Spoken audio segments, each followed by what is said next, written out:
Hey. Buckle up, strap up. We're about to go on an adventure. We're talking about 2 hours with the man, the myth, the legend himself, Steve-O, Stripper Steve, creator of the donkey kick, thief, pyro, sailor, medic, firefighter, dad, business owner, entrepreneur. The list goes on and on. Now turn it up and enjoy another episode of Ryan and Dave Save the World. Hello. Welcome back, baby. Hello.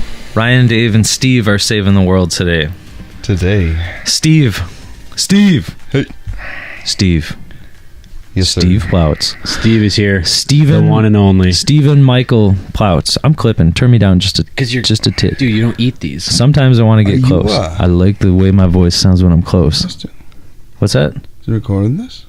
Yeah. What? Yeah, we're recording this. Steve is Yeah, that was the intro. It's podcast, dude. Yeah, we don't edit anything. This is it's not the start live. of it. We're not live. Oh, saying the like YouTube video. What about it? That's what that is. That's what that is, bro. All right. Stephen Michael. It's a studio. Stephen Michael Plouts. How old are you? 33 years old. 33 years old, white male, lives in Milwaukee, Wisconsin. Yep. Married man. Married. Father. Entrepreneur. Sexy son of a bitch. Veteran. Thank you. Steve Plouts. How many episodes have we... Any Musician. episode you've heard where we've mentioned Steve, this is the guy. So everybody meet Steve. Dude, I kind of feel like the last couple episodes you've been really cognizant of mentioning me and you've toned it down a lot. You don't want that? Sometimes I feel like, man, we shouldn't... Well, we can't tell the truth. Yeah, dude. We can't tell the full story. A lot of details there, brother, that probably shouldn't be discussed in public. Nope. Never. Ever. You know what? You know one we never shared that's so good, and maybe we just... can we just share a Steve story right quick? It'll be a quick one. All right. When I was growing up, my folks had a cabin up in Tomahawk, and we'd all been there. We spent many summers as friends partying up there and hanging out. And dude, one summer the craziest shit happened. We were all at the cottage, and Steve comes back on the canoe with no. Steve comes back on a canoe with another buddy of ours, Nick. No. And comes running up to the cottage. No. And he says, "Dude, the island's on fire." And he's like shaking. He's really upset about this. And but like 5 minutes later, I mean, we go out and look, and we see smoke coming from this big island out on the lake. Just lots of it. It was a good fire. And then the DNR showed up at the cottage and came and knocked on the door, and we came outside, and he's like, one of the neighbors reported 2 kids zipping away from the island on a canoe right before the fire started. And we're like, dude, what? Like, Steve, I mean, what happened? And you were like, dude, we were just on the island, and just like we just saw smoke and got out of there. And we're all, huh? Yeah, okay. Fuck, dude. It's so crazy. And we're watching across the lake as the fire department is pulling up and taking firefighters out to the island on pontoon boats. Neighbors are offering their pontoon boats to bring firemen out to the island. And yeah, dude, we were all just like, fuck, that's crazy, dude. And that was it. You know, fire went out. We went on with our lives. For how long? Years, probably? Years. Before Steve, how did it even come out, dude? I think I just got it off my chest, I think. Yeah. You're like, dude, you know that... What was funny is I think back on it now, and it makes perfect sense, because Steve had this brand new, like, windproof lighter that he thought was so awesome. And he would take that thing, and he was burning shit all weekend. So what was he doing out on the island? He was lighting shit on fire. He was burning leaves, and it fucking took off on him, and he got scared and he ran. And he told us all about it. He's just like, yeah, dude, I freaked and got the fuck out of there. Dude, you burned down an island. He burned it down, dude. Half. It was impressive. Maybe a quarter only. Yeah, well, I still, I could have been joking that I'm the one that did it. So You're not. yeah, definitely, closer to Mike. definitely will not say that happened. That's a good story, though. It's a Anyways. really in-depth story. So It definitely happened. I don't know. So that was a anyways. good little Steve-O story. Yep. Steve moments are... I thought you were gonna tell the one here. Let's tell more Steve stories. Let's go. And cabin, lightning storm. Classic. Yeah. Classic. Jason just reminded me about this the other day, and I couldn't believe it because I've changed my life around. Right? I found family, and Thank God for that. anyways, so lightning storm. We're all hanging out in the boathouse. Like, what are we gonna do? Like, well, how about I strip down into, I don't know, I was wearing boy shorts or a Speedo or something, and I grabbed a piece of rebar from the boathouse. Was that your Brazilian? Yeah. Yeah. Do you still have that? I do. I won't fit into it, but The tiger stripe one? No, his Brazilian cut bikini shorts that he had. yeah, so I had been home They had the maybe Brazilian on leave flag or on the something. back? Yes. So I was home from on leave. Yeah. And I had just been in Rio de Janeiro, so like all the Brazilian, 6'6" volleyball players wear them. So why can't like a 5'8" skinny white guy from Wisconsin wear them? So I go out there and I rocked them, man. We like bodyboarded and we went out there and we were hitting like 16, 17 foot waves and we just were dying. Like I almost drowned. And like people just looked at us like, "What do you can't go out there on that? Like we're surfing here." And I'm like, "Wee," Oh, in Rio? In Rio. Okay, yeah, I was in that surf. Right. It was me and my buddy Jackson, who was at my wedding. Yep. And we were like, thought it was a good idea because we were doing it in San Diego all the time. We're like, oh yeah, whatever. We get out there, You guys we're are like, pros. dude, we're like, we're in Rio on little cheap bodyboards that we just bought at like the 7-Eleven. And we went out there and with the surfing dudes, man. Anyways, Cabin. rebar, lightning storm, Speedo. I go out there and I go right into the water before I so I can't touch or whatever. And I sat there and held the rebar in the air, and they cheered me on. I forgot that I did that. Like that was one of those moments in life just shut out. And like Jason said that the other night, and I'm like, no way. Like there's. You don't remember that? No, and I've done some stupid stuff, but that one, I can't believe that. And that was it was like a lightning storm. It was a thunderstorm. So hey, How about the time Lived you to were hear a it. freshman and I was a senior in high school? and you still let me drive your car all the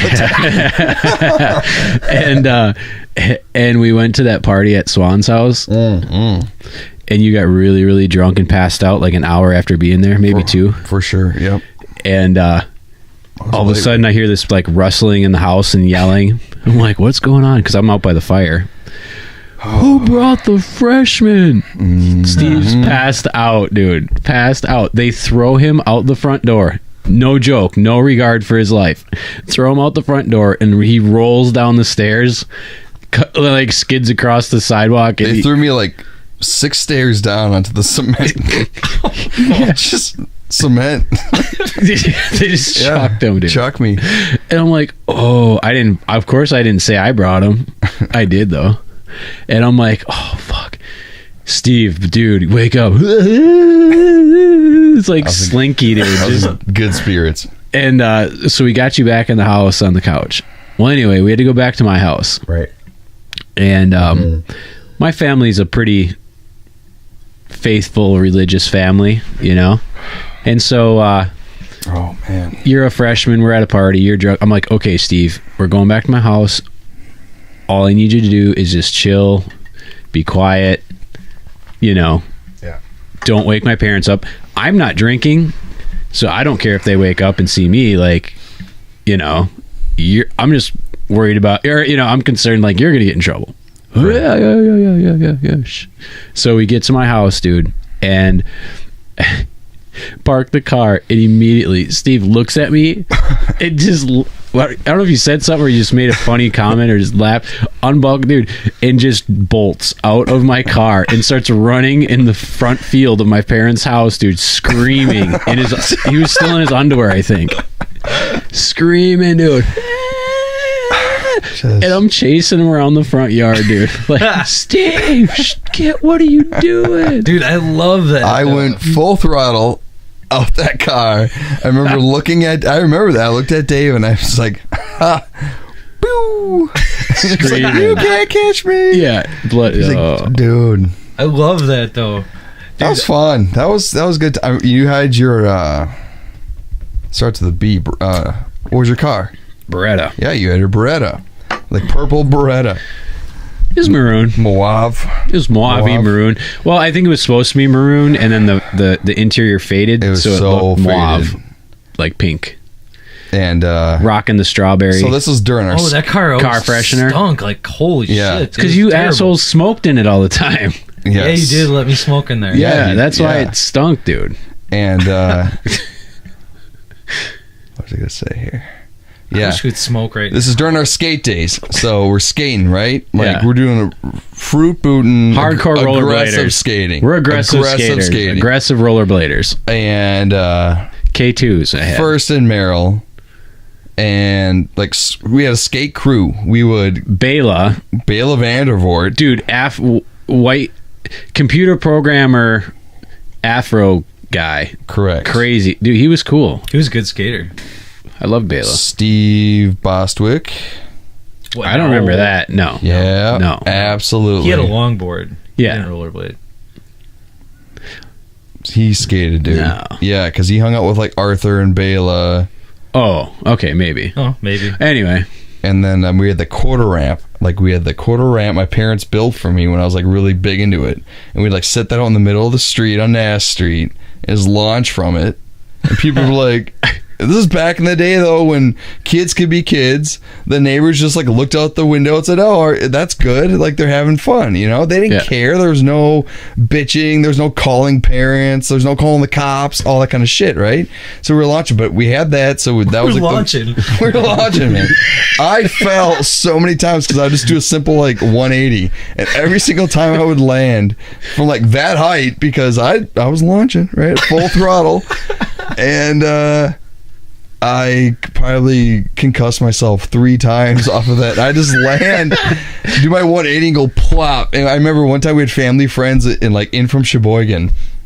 And they were like about to leave, but I wanted to skate and show off. And that was one of the times. Plop, dude. I was just out, my head bounced. They had to like carry me into the house. Like, thanks for coming. Steve's concussed. Between skating and hockey, I think I have 7 like documented concussions. Wow. All before the age of probably like 16. Yeah. Because that's when I played hockey and skated. So Bela and I built grind boxes. Yes, that was huge. Rails. We built boxes with rails, Yes. 2 different heights. And there was I don't know if it was a fire or basically the building had collapsed. It was a old storage building or something out on like the west side of Merrill. Yep.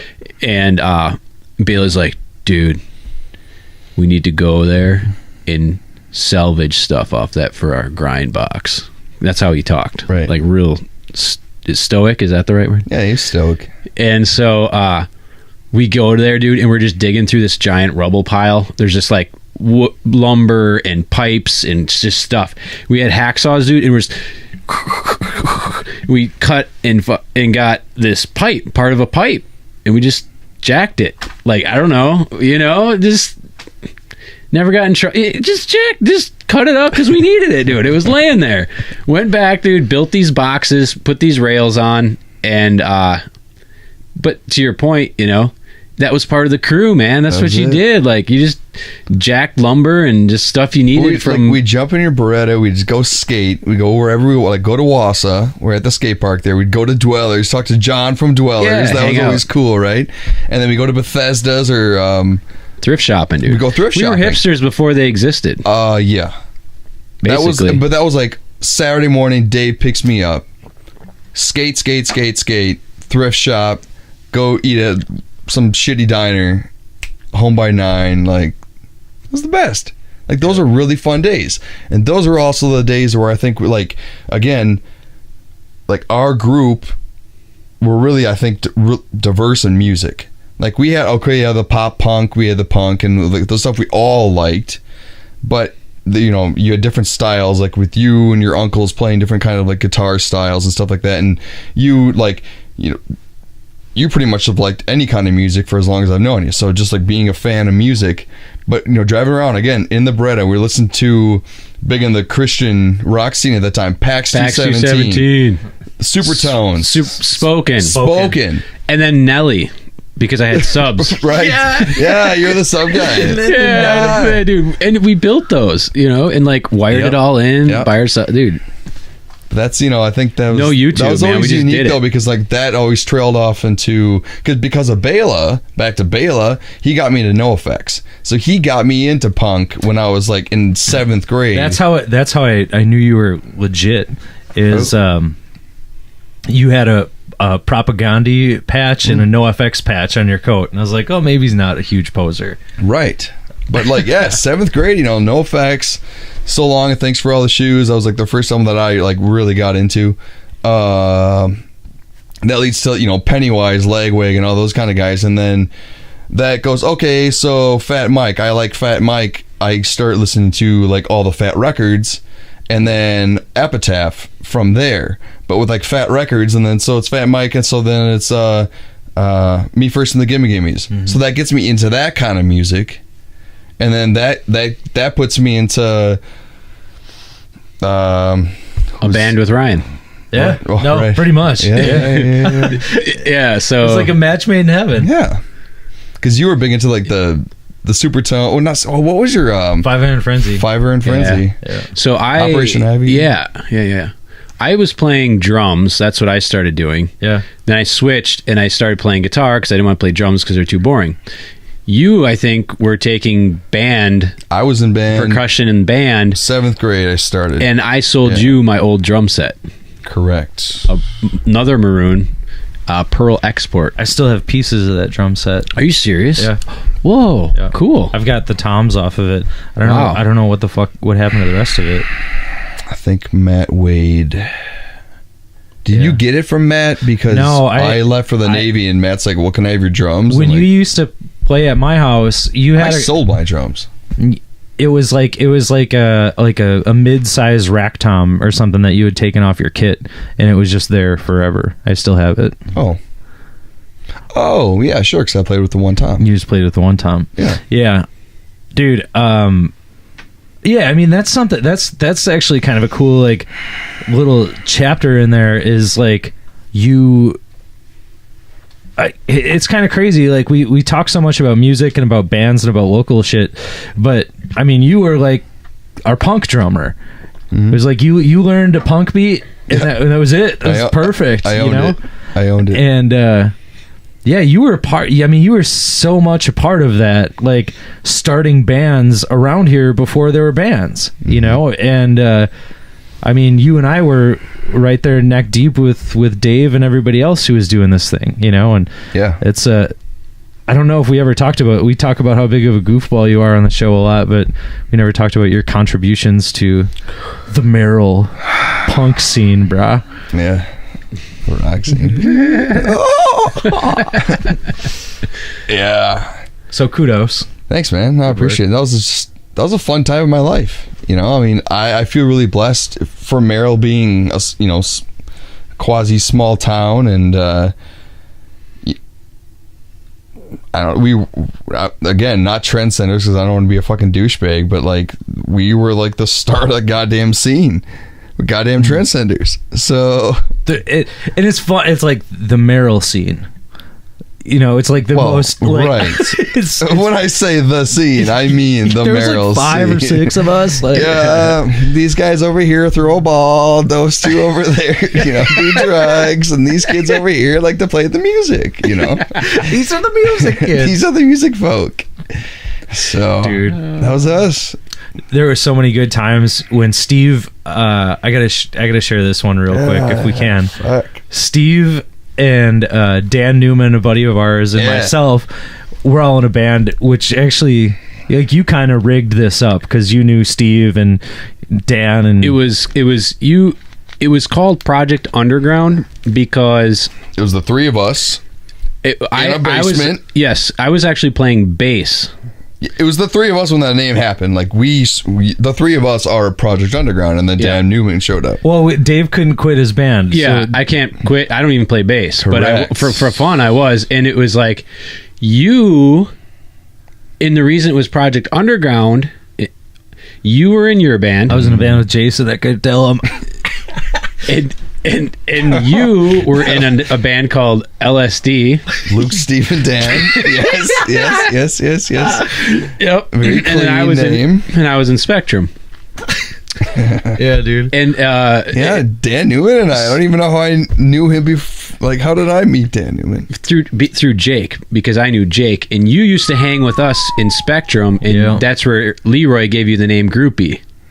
Right. Groupie Steve. And then Groupie, you remember when you made a big deal, like, I'm not Groupie anymore. I have my own band. Like, I'm not Groupie anymore. I don't have to be Groupie anymore. Yeah. And I ran and jumped in the air. Yeah. And clicked your heels and stuff, snapping your fingers. Got my own band, bro. You be my groupie. So, well, anyway, Project Underground. So we were in the basement of a church, because that's where Spectrum practiced, and it was like, I was like, Ryan, because I knew you were a songwriter, and I knew you needed a drummer desperately.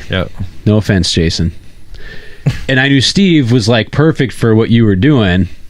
And I was like trying to make that happen. And then with Dan, I was like, well, you got to take him too. Oh, he's good. He's super talented. Good. Yeah. But Dan was a baby. Okay. Yeah. I mean, you and I were freshmen in high school.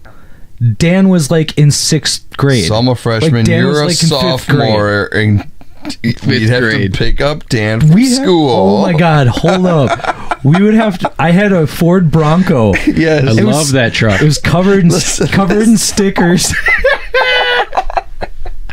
And we would go pick Dan up sit on the parking lot and wait from St. John's. We'd be smoking cigarettes in the Bronco, like an engine revving, and just waiting for the little boy to get out of school so you could play the fucking bass for us. Dude, I had two 12-inch speakers in the back of there, and we would just blast it, smoke rolling out.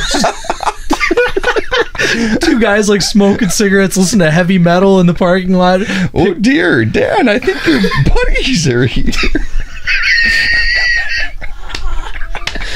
So that's not even the worst though. So now we go and we're practicing in your basement for a very, very, very long time. For whatever reason, I think your dad had enough and we had to go practice in Dan's basement, which was a nice space. But, the family living room. But mom or dad are there. And so Ryan and I, again, we're just smoking cigs. We just meet the Newman family. We go out on their patio and just start smoking.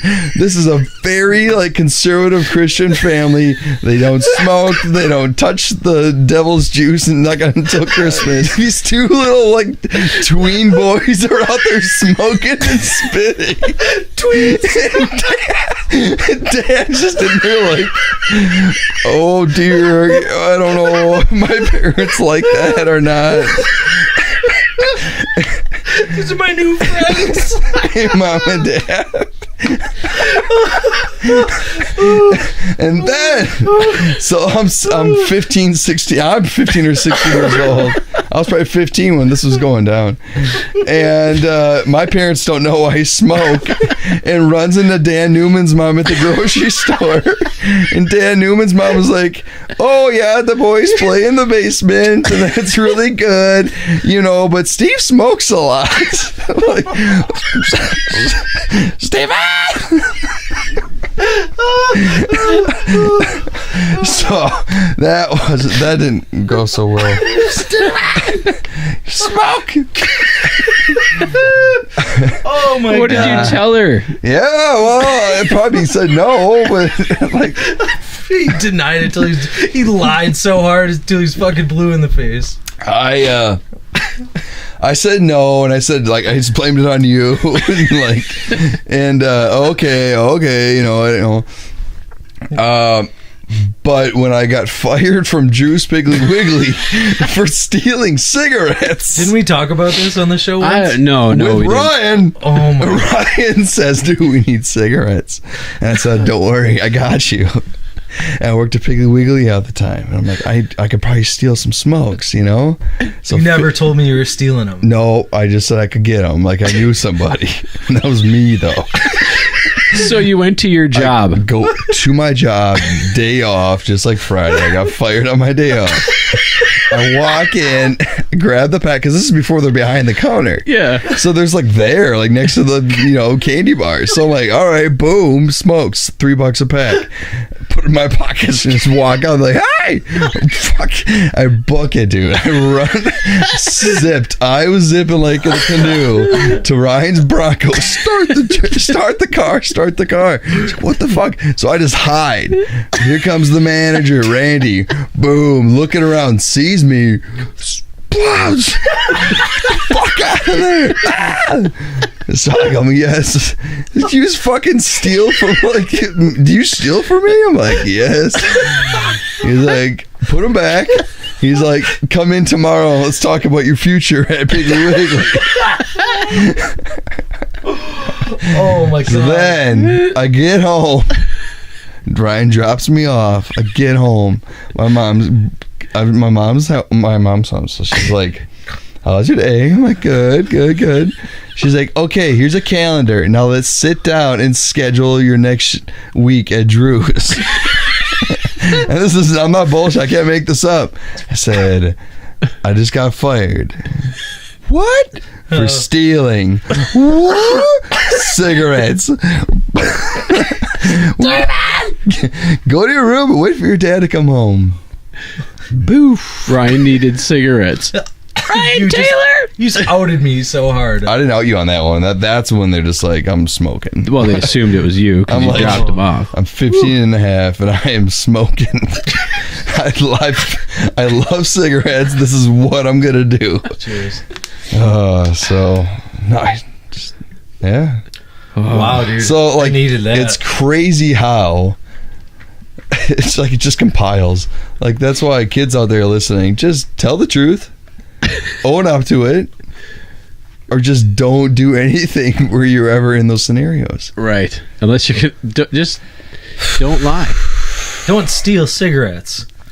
Don't steal. That's a bad move. Don't steal. Right. Just don't steal.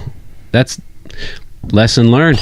Lesson learned, man. Okay, so then, anyways, dude. So then we're in high school, and okay, you know, so we, you know, that's pretty typical. Where have another beer, please. Oh, sure. What kind? Oh, I really like this. Dude, that Carlsberg is on point. Really good flavor. It's super like mellow, but it's got something to it. It's from Dutch. It's from Holland. Copenhagen, dude. It's Deutsch. from Copenhagen. It's from Denmark. Deutsch. Where's this from? Is my mic on? Royal Danish Court. Okay. I'm just gonna be close. I have to turn it down because you keep clipping it. I'm sorry. Hey guys, you're clipping too. Let's keep talking about me. Steve, if you're just joining us, you've caught us in the middle of Steve-O Fest. So Steve, high school Steve, dude, there's some classics. Can I tell one right quick? Okay, let's do more. Yeah, two more high school Steves, and we'll move on. Okay. Yeah. All right. High school Steve, you, Dan, and I. What year? Probably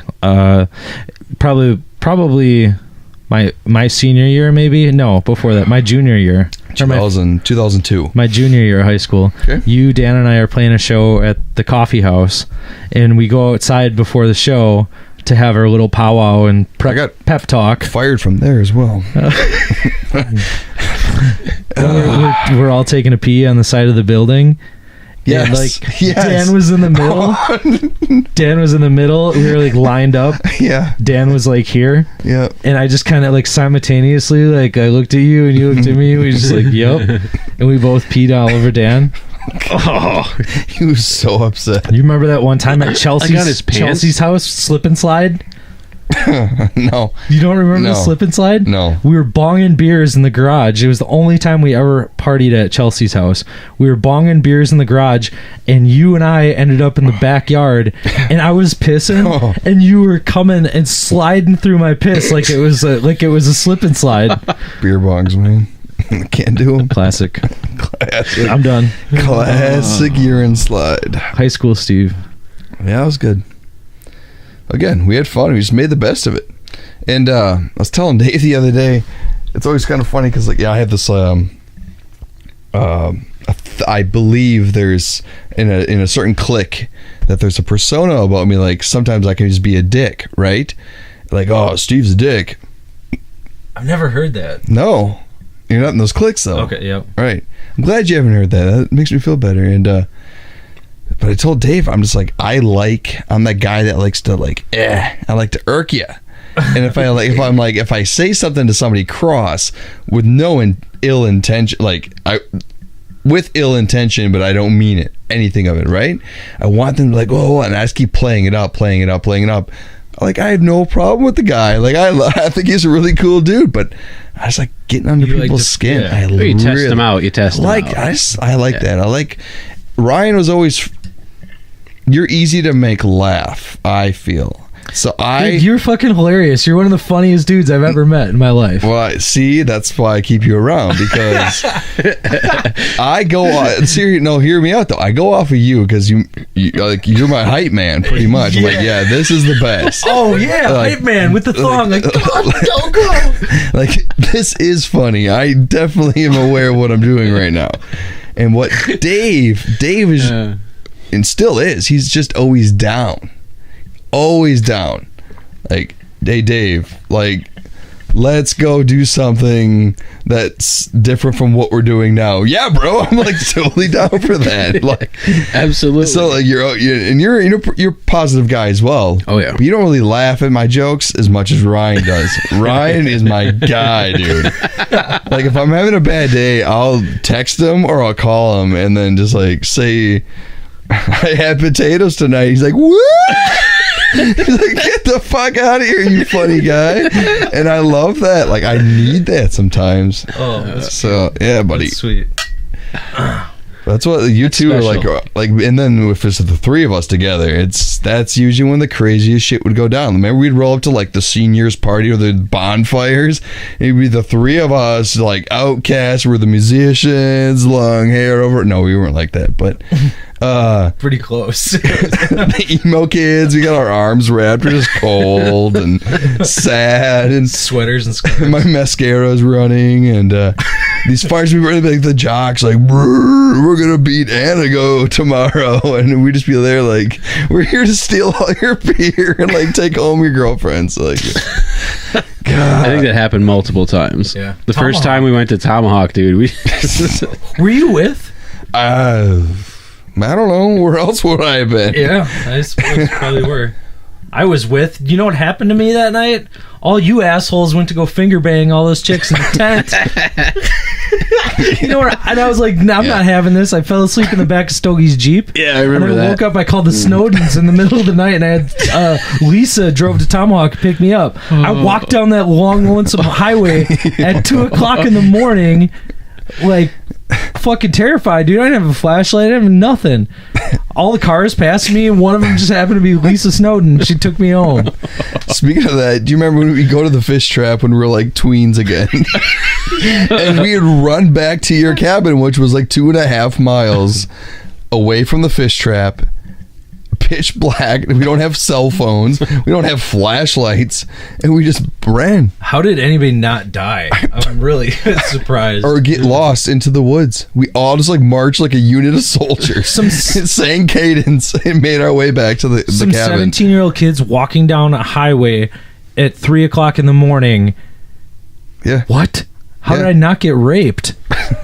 because people didn't do that back didn't then. rape back I mean, then. they did. They did. That They didn't just start didn't until rape back Obama then. went in the office.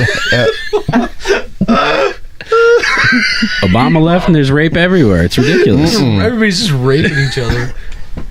Oh, That's my God. very inappropriate. Have we covered high Rape school, is not Steve? okay. I think we're done. No, well, we told like a half a story. On high school, Yeah. Steve? Where are we for time?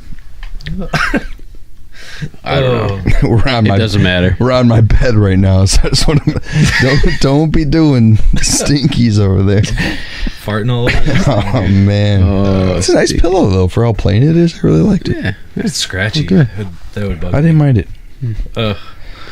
Ugh. So So, dude, after Okay. high school, High school- oh, what'd you do? this Oh gets- my God, it gets even worse. It gets better, dude. It gets better. this Way becomes better. this is a new chapter. Steve This is graduates. so Steve much better. graduates high school. High school graduated. Yes, high school educated Steve. I'm a man now. 18 years old. So senior year though, I got to go a couple months back though. Senior year, we got in a fight. Tore my ACL. I was supposed to go into the Navy. Oh, was it Ben Lee? No, it wasn't Ben Lee. Did you punch him in the face or something? I don't remember. I really don't. Tore your ACL. Who'd you get in a fight with? I can't remember his name. They were underclassmen and they were like fighting with, but it was like play fighting.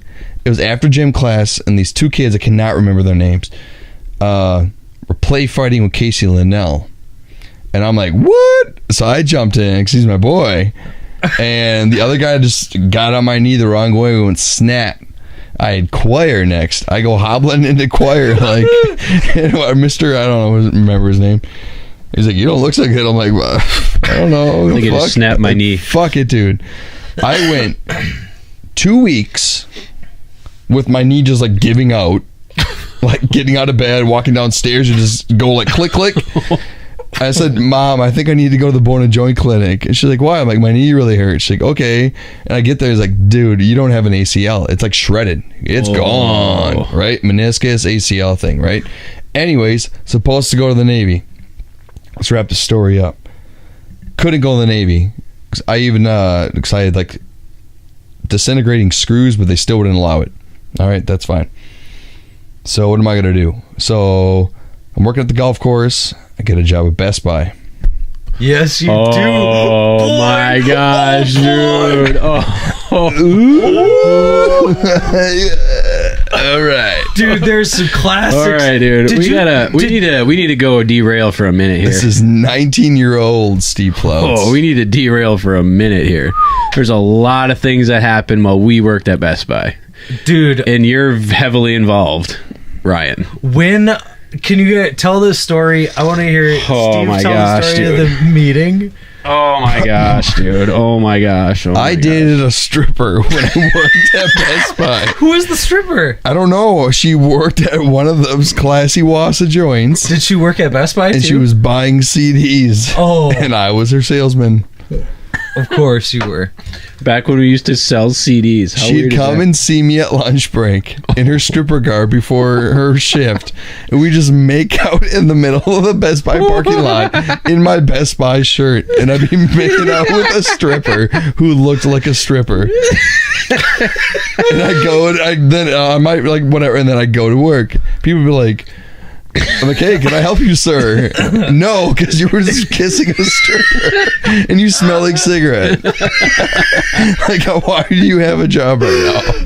I'm like, all right, have a good one. You have a job because I took you to work every day, dude.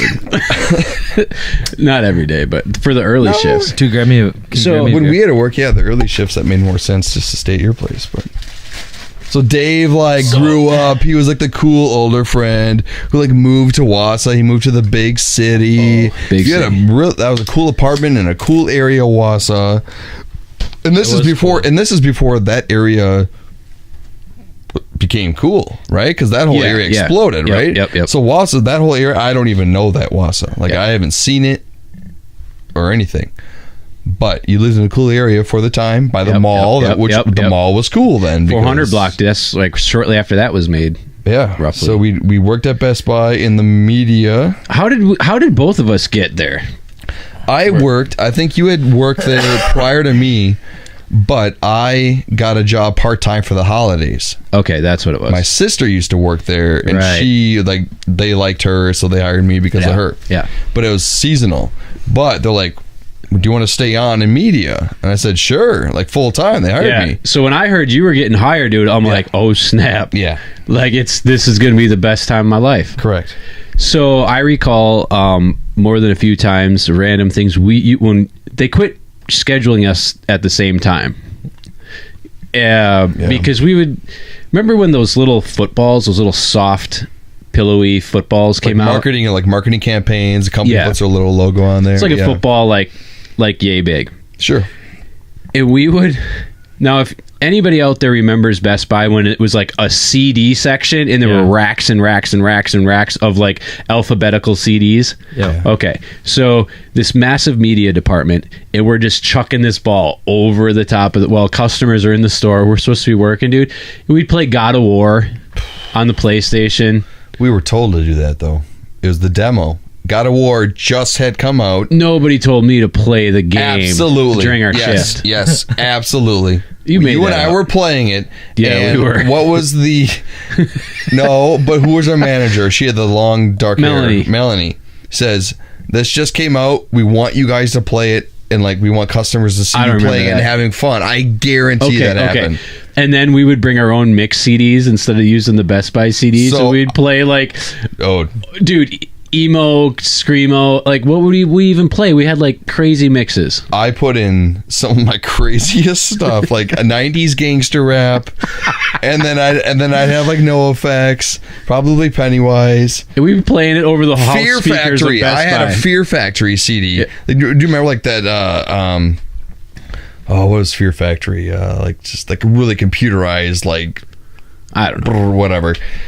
Hardcore stuff though. And I was playing that, and like a customer came up one day and he's like, hey, what is this playing overhead? I'm like, oh, it's this. He's like, oh, do you have that? I'm like, yeah. Melanie came right over to me and said, what is this? Why are you putting personal CDs in here? We have to abide by like corporate structure. You have swearing and like all this crap over the overhead. Get that off of there. So that was the end of that, man. So, okay, one of my funniest vivid memories of Steve and I's time at Best Buy. So every morning in the early, if you were there in the morning to open the store, they'd have a store meeting every day. Pep rally. Like, okay, here's our goal for today, and here's what we're gonna do. Hands in the middle, kind of shit. Yeah. So they're talking, and they're like, "Where is Steve?" And I'm like, my head is down, dude, because I know what's about to happen. I was in the back, though. I was in the stockyards, man. So, like, okay, there's no way he could have heard them say this. But, like, dude, on cue, here comes Steve. The back doors just blast open, dude. Those big double doors, that lead into the warehouse. Blah, dude. Oh, yeah. Good news. Ooh, and here comes Steve using the fork, the jack, the pallet jack is a scooter flying down the aisle, dude, towards the morning meeting. Smooth, buddy. Like smooth as butter. Just gliding. Full throttle. I'm like, oh God. And everybody knows we're like best friends, so they just look at me, and my head is just down, and I'm just shaking my head. I'm not even making eye contact with anybody. And then, I witnessed the birth of the most amazing dance move I've ever witnessed in my whole life at a Best Buy morning meeting. So, is that where the donkey kick started? Yeah. So we're in this morning meeting, and we're just being so obnoxious. Well, because it's just all fucking ridiculous. bullshit. Like, get the fuck out. I fucking alphabetical, like put CDs in alphabetical order. Like, I don't need to hear you and like hear the bottom line. Get the fuck out of my face. So they're like, okay, everybody, like, let's clap, let's get hyped, and Steve starts and they're like, no, louder. And I hate that kind of shit. I've always hated that. Like, no, let me hear you. Like, fuck you, buddy. So he basically says, watch this. and he does this move, and it's the donkey kicks. It's the donkey kick, man. In the middle of the circle, just launches himself into the middle. It like almost kills this little girl. Oh, yeah. Just... Mm-hmm. Okay, the donkey kick is a move where you Buck on your haunches, get them suckers up there. Buck. it's kind of like when you go for a handstand, You're right. but then you kick your legs Do like up a and out and 3/4 stand. yeah, and like kind of as many times it's just hard as you can, Yep. big as you can, hard as you can, Fucking donkey mule. kick. Yeah. Oh my god. And I just died, dude, and that was when the donkey kick was born. And that was one of my things too. It's like, all right, Ryan's gonna get a kick out of this. Oh my god, dude. Dave's hype manning me up. Get out there, donkey kick, dude. Oh, I hyped you up. And then- after you revealed that, dude, I just every chance I got, dude, I was hyping up the donkey kick. You got to see this. It's so awkward. It's so like it doesn't fit in with anything. But it kind of like it. I use it to like make fun of this like situation. Because wherever I'd have to like donkey kick, besides if we were just having fun. Yeah. Like.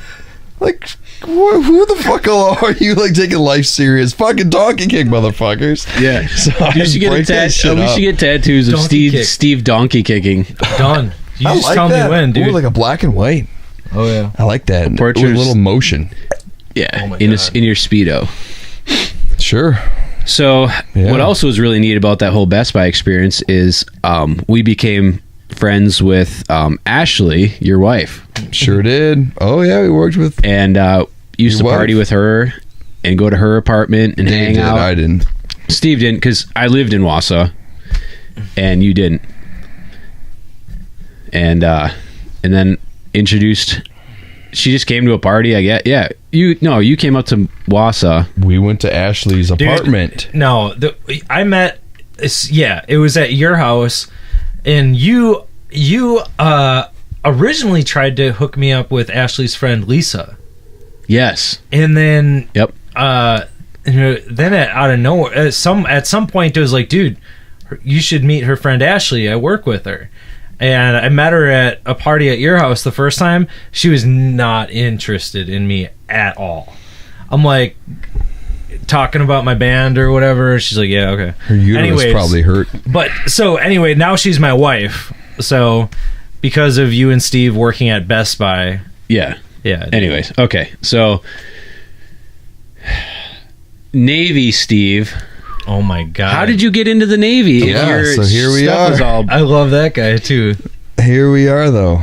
Why did I go back into the Navy? What made me? Because during the Best Buy days, I worked at the golf course in the summer, Yeah. and I was going to school full time at NTC for firefighting before they even had a firefighting program.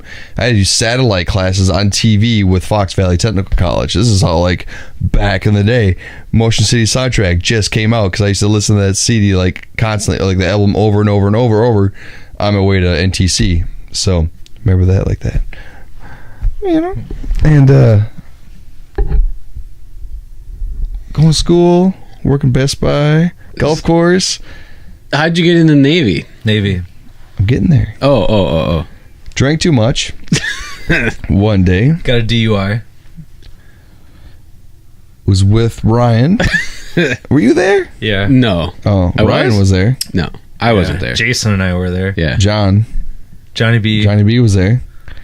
And we're leaving this party. Which stay tuned, because we got an episode of Johnny B coming up. I heard. No, by the time this one comes out, Johnny B's will already be on deck. Doesn't fucking matter. Never mind. Johnny B. That Johnny B show was fantastic. No, you didn't hear it yet. I know, but because this will be after that one, Dave. No. Oh, wait, didn't we play the Johnny B one yet? No. that's up next, and then this one's Jesus. after that. Back to the Future, dude. So you're listening to this like, how did he know? That Anyways, was so good. we were At all this we were all- party, you guys were It going. wasn't even a party. We were sitting at Sarah So- Smith's house. Yeah, Reggie was going away to like boot camp. Oh, I wasn't there. I was only there for like the last little bit. All right, he's going away for boot camp, right? So we're like, hey, good. We're having a couple beers. I had been drinking prior at unnamed location. Oh yeah. I remember this. And we're leaving, right? Hey, we're gonna go to Ryan's or We were gonna go to my house. I think or what was the diner we used to always go to? Pine Ridge. Pine Ridge. Slime Ridge, dude. Yeah. How could you forget? I'm not don't. Yeah, we were going to Pine I don't Ridge. live here anymore. I hated going there with you guys because you'd ash all over my food, dude. Yeah, when we could smoke Smoke inside. cigarettes Oh my God. constantly while you ate. We would smoke a pack of cigarettes while we sat there. Again, tweens, 15 years old, scratch and scratch off, smoking cigarettes, drinking cup after cup after cup after cup of coffee until the wee hours in the morning. Oh yeah, dude. I was there some nights when the sun came up with Wade. Sure. Wade and I would be sitting there, fucking sun's coming up. Yeah. We just smoked a pack of cigarettes. Because why not? Yeah. Because we're 16 Yeah. and our parents don't love us and need us in bed, I guess. Yeah, anyway, so those guys are going one direction. I'm going the other direction. But I say, hey, I'll race you in reverse. And I crashed, just backed up right into a parked car. Like instantly, like, boom. So those guys see it happen and just leave, right? Because now cops are going to be involved. The neighbors come running out. What the fuck? I get out and I'm like, it's not even like there's nothing. There's no mark. You know, it sounded really bad though. It sounded like glass and everything. There's nothing, man. Turns out this is my like goalie. So this is my goalie's house, his van, his parents' van. I just backed in. So it's my goalie and his parents from my hockey days come running out yelling at me. I'm like, hey, it's me. It's me. It's the old Steve, you know? And old Lightning Plouts. I was the fastest dude in my age group. I was. They called me Lightning. I had pennants at home that say that. And fucking A. So I'm calling the cops. Like, don't call the cops. Don't call the I'm just going to get my car and go. Like, nothing. Like, everyone saw it, but it didn't happen, right? Calls cops show up. Like, what happened? I'm like, oh, I was going in reverse and just a little too fast. Crashed into this guy. There's no damage. Just like, oh yeah, there's no damage, you know. Well, there's another guy coming up, you know, all this kind of fun stuff. So the next cop, Borkert, piece of fucking shit, he comes and he's like, we have to, you know, give you a breathalyzer, which obviously, like, you know, underage. I blew a .09. Like, come on, it's what, underage, still over the legal limit. Put me in the cop car. Johnny B rolls back up with his sister. Do you remember this? No. And he says, my sister can take him home. And the cop's like, all right. So no, like, going to the cop shop, no going straight home Johnny in a cop B, man, car to the rescue. His sister drove because he had been drinking. And okay, go home, blah, blah, blah. Like, hey, how was your night? Not good. Did you fess up right away? Got DUI. Just like volcanoes. Heads turn into volcanoes. Like, mom's crying. Dad can't even be in the same room with me. And then things calm down a little bit, right? You know, I could get my court date and all that kind of fun stuff. And then they didn't give me underage. They gave me the DUI. They didn't, like, I don't know. It was pretty lenient. It was fine, whatever. I deserved it. And I'm sitting on the deck with my mom. Like, we're just talking about life because I'm like, I'm going to school, but I really, like, I plan to go into Fox Valley Tech, but I had no job lined up. I have no apartment. Like, I'm just going to go to school at Fox Valley Tech in the big city of Appleton because that's what boys from Merrill might do, you know? I don't know anything. And she's like, do you ever think about, like, going back in the Navy? And I'm like, yes. I think that's what I need desperately. And like, I went to the recruiting station and like, when do you want to leave? I'm like, as soon as possible. Like, all right, September 9th, you're out of here, buddy. I'm like, mom dropped me off at boot camp or at the recruiting in Wausau. They drove me to Milwaukee. Took the bus to Great Lakes in Chicago or Jason Chicago and I area. came down and had dinner with you the night before you shipped out. You did. So I stayed at the Howard Johnson and we went to Moe's Steakhouse. Yep. And they served us. And we were all underage. Yeah, that was awesome. So I would go to Moe's Steakhouse because I'd have to stay at the Howard Johnson. This is prior to my knee even. So I had to go a couple times after, like right before the knee for other physicals and then after the knee because they wanted to check me out and say no. And so they'd put me up at the Howard Johnson. I'd walk over to Moe's Steakhouse, 16, 17 years old when I first like started talking to recruiters. And I was probably 17. And go into Moe's, sit at the bar, smoke a cigarette, order a brandy old fashioned and like a steak. Like, yes, sir. boom. Just Nice. I'd wear like a sharp shirt, you know. So you went in the Navy. That was the best thing that could ever happen to me. That DUI, swear to God, hands down. It led to everything I have now. That one DUI did. I swear to God. So go in the Navy. Get assigned to the USS George Washington CVN 73, which is a conventional nuclear aircraft carrier, Nimitz class, and worked on this ship. And I originally worked in cargo, just pushing boxes, which was actually a lot of fun. And then through that, like they all have these like fire lockers throughout the ship. Everyone's a firefighter. Like when you if you're on a locker, because if you have a fire in the ship, that's obviously not really good, and do everything you can to put that out, right? So you have a lot of drills. And my locker 7 Bravo, I had made like I was on the fire team, then I was like team leader, and then I made on scene leader. And then so we're out to sea, and this is it's 2007. We're off the coast of Ecuador. We had just left Chile. We went through like the Straits of Magellan, which is the southernmost straits, and you just hit like crazy Atlantic, and then it switches through the channel. So like the roughest weather ever. Like the aircraft carrier, which is huge, like 6,000 people, right? That thing was just rocking back. It was like nuts. And for that ship to move, it was nuts. So like we go through the Straits of Magellan, Valparaiso, Chile, and then we're off the coast of Ecuador. And I was actually in a class learning about the Japanese culture, because we were on our way to go be permanently stationed in Yokosuka, Japan. And we were taking over another aircraft carrier who was coming back to the States. So like learning about the culture or whatever, and then all of a sudden it's general quarters, man your battle stations, and this is like not a drill.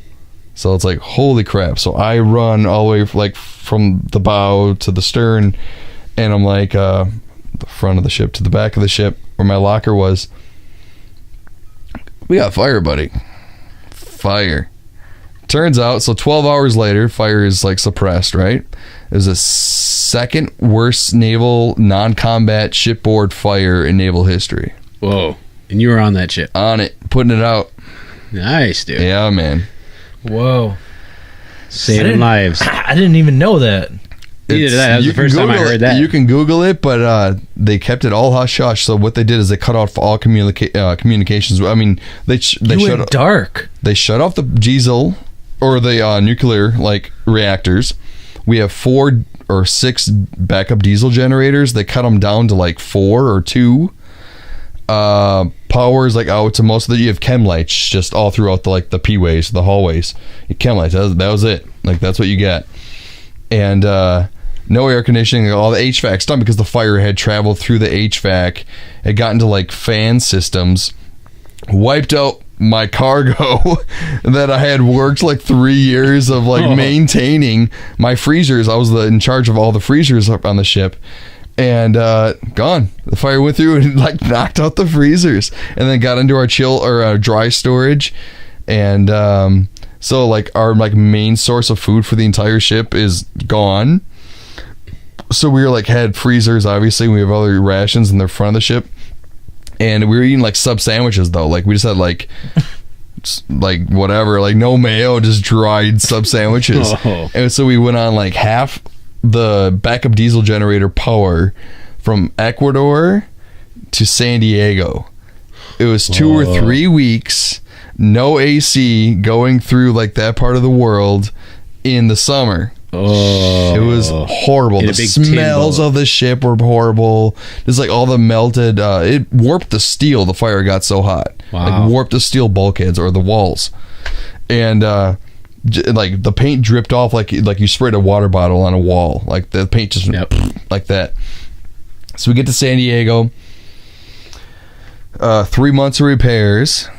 Ryan and Ashley just so happened to be in San Diego. Yeah, dude, it was sick. It was a good time. So Rye Guy and I hung out like Pacific Beach through the frizz. Pacific Beach, bro. Hit the waves up, bro. And so that was really cool. We spent the day or 2 together because you guys were staying at that hotel. Yeah. No, we stayed at my cousin Matt's house. Oh, we had a hotel and then we stayed at Matt's house. So then you introduced me to his cousin Matt Taylor, who lives in Pacific Beach, and him and I became buddies. And my entire 3 months, like we had to work. We were working like 12-hour days, but we did get occasional days off. Go to Pacific Beach. My buddy had rented a car for the entire 3 months. Took the car, went there, stayed at Matt Taylor's. His one roommate was a wakeboard instructor, Johnny Tsunami. Oh!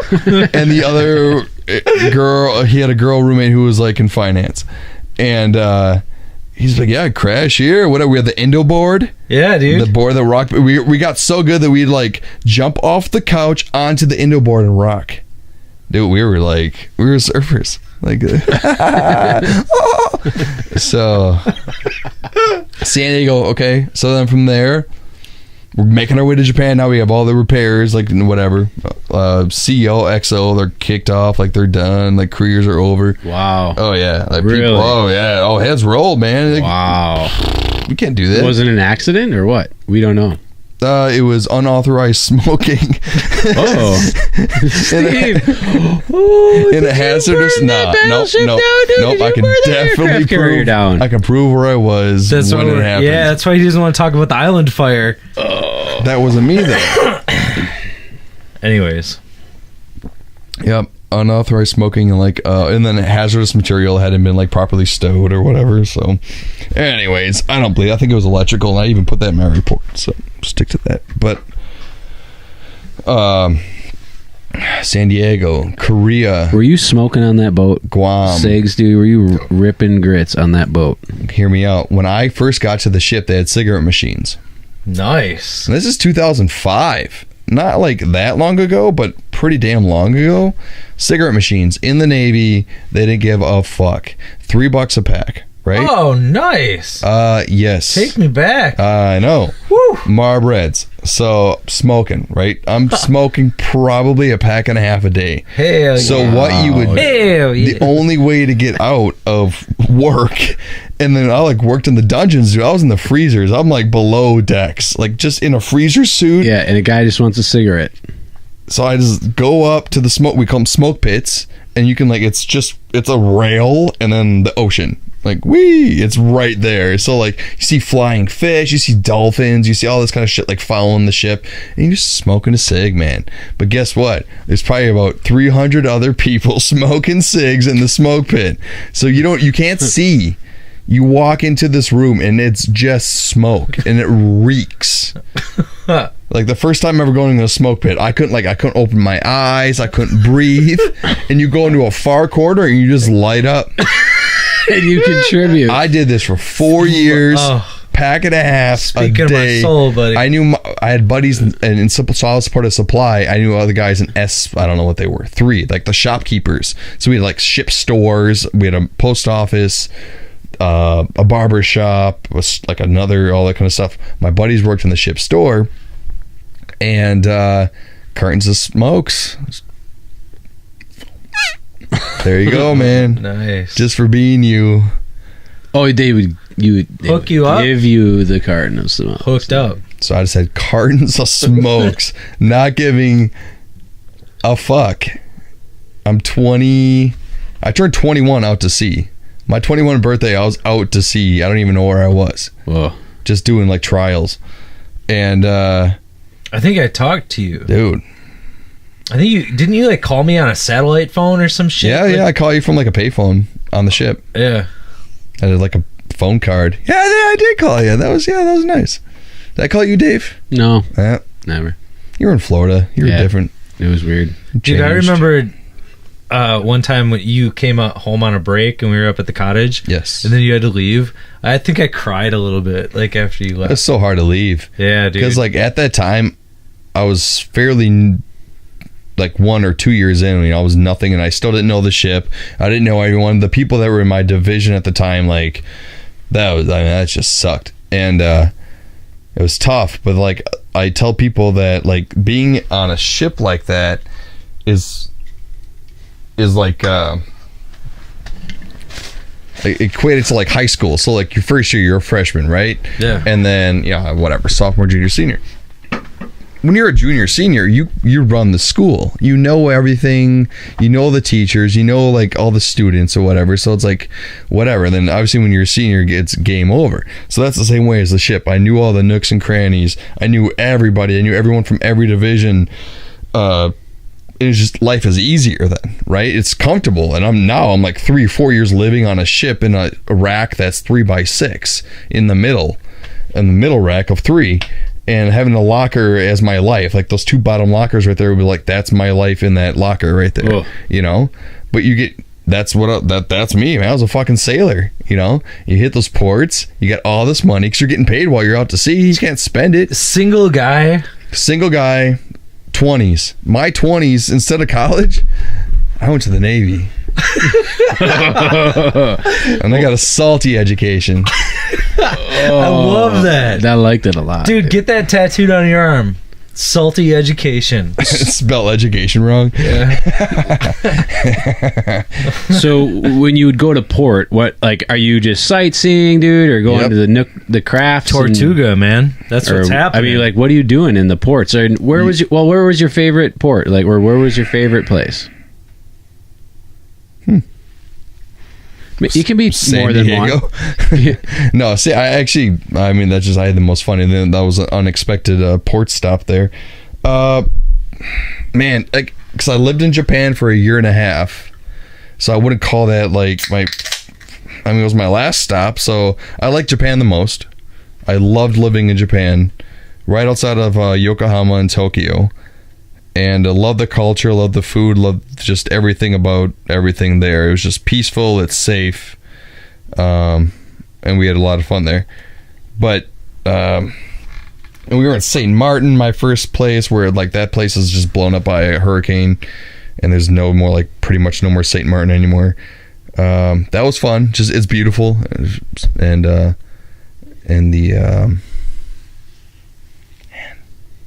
being in Korea was cool. I mean, just different culture, obviously. And Guam is territory, but that was pretty. I don't know. They're all good.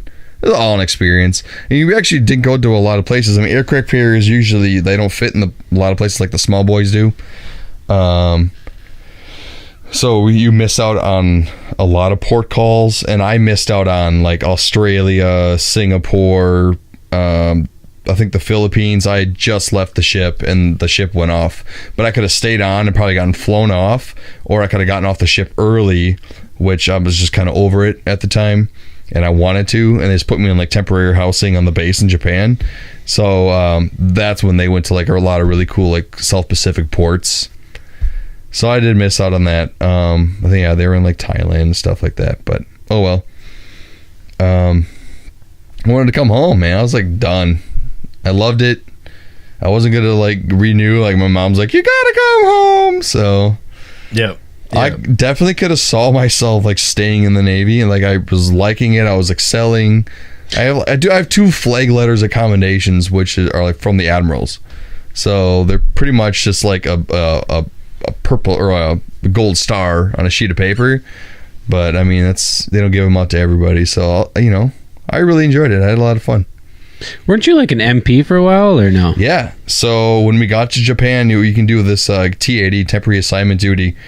And they asked me like, would you want to go into security forces or whatever? And you're basically like just security for the ship and the pier. And I said, yes, please. So you go through the training, go through the school, and then you take some tests, you pass, and then you're like walking around, and I'd be on like the officer's deck when they're coming onto the ship, and I'm standing there with like the M12, like the 12 gauge shotgun, and then or you're up on the flight deck and you got like the get the AR or something like that, and just walking around, dude, patrol, and you're just protecting your ship. And we'd have a lot of contractors, but you have like the local contractors, so they come in and like the mornings, depending I worked 14-hour shifts, and they'd come in and just be like, whatever, check IDs. I was like, huh? I loved it. We had so much fun. My schedule's way better than it was in supply, so that afforded me to like, all right, I'm gonna get off of work and then go just hop on the train, and I'll like come back and sleep for 3 hours and then go to work.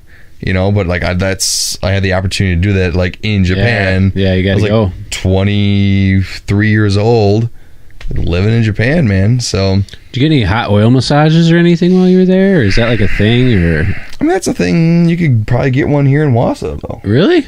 I'm sure. Oh. The happy ending though. Yeah.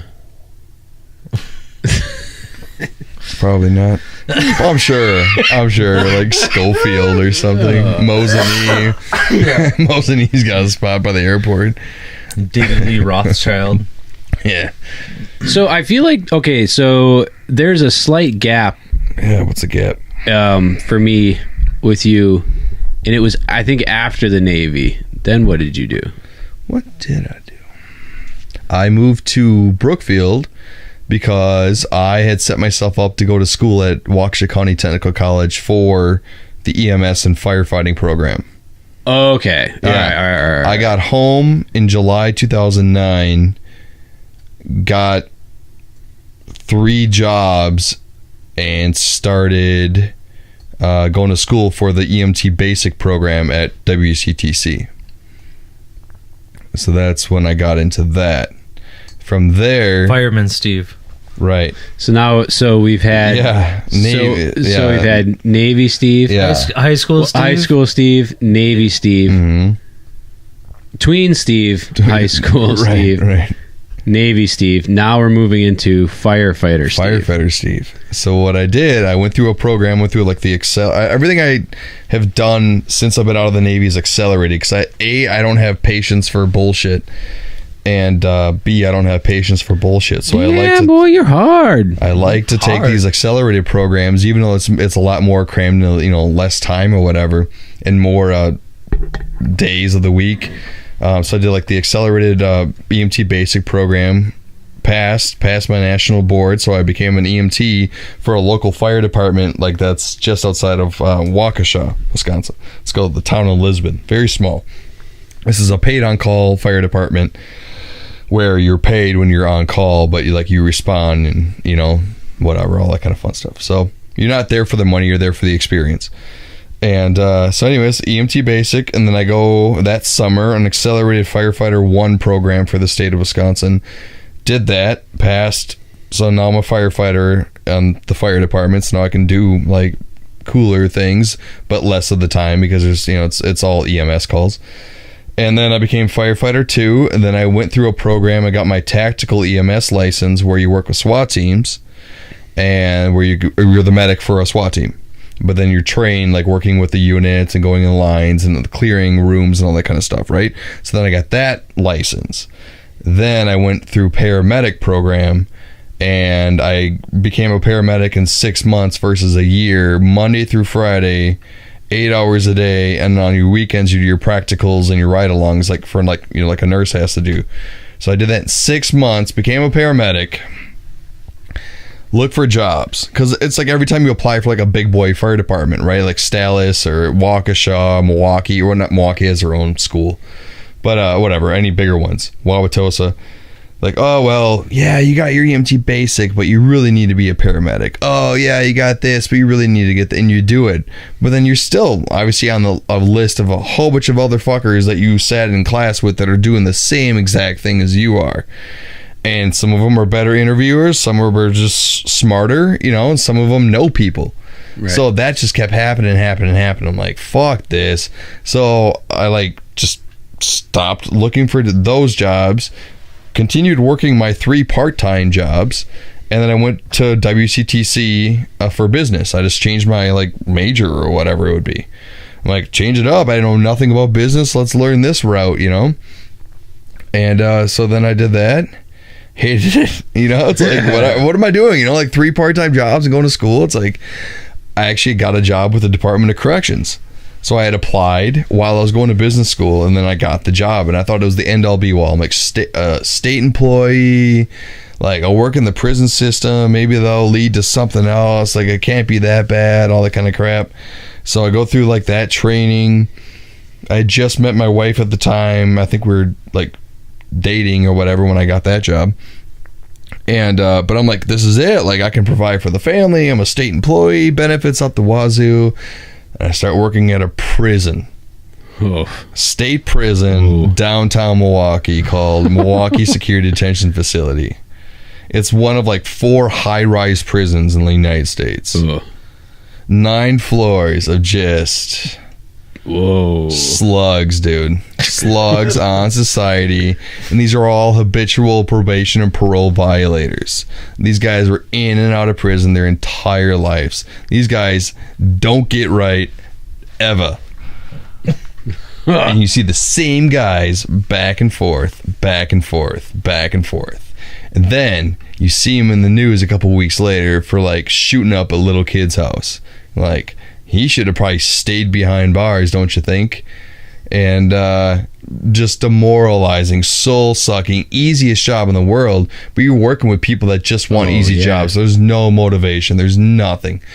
Get me the fuck out of here, right? I every day I get home and I'm just griping to Inga, my wife, and I'm like, this fucking sucks. And she's like, well, change it. Like, stop fucking crying, change it. So I'm like, all right, I'll start looking for other jobs. She's like, would you ever think about going back to school, like getting a degree, like your bachelor's degree or whatever?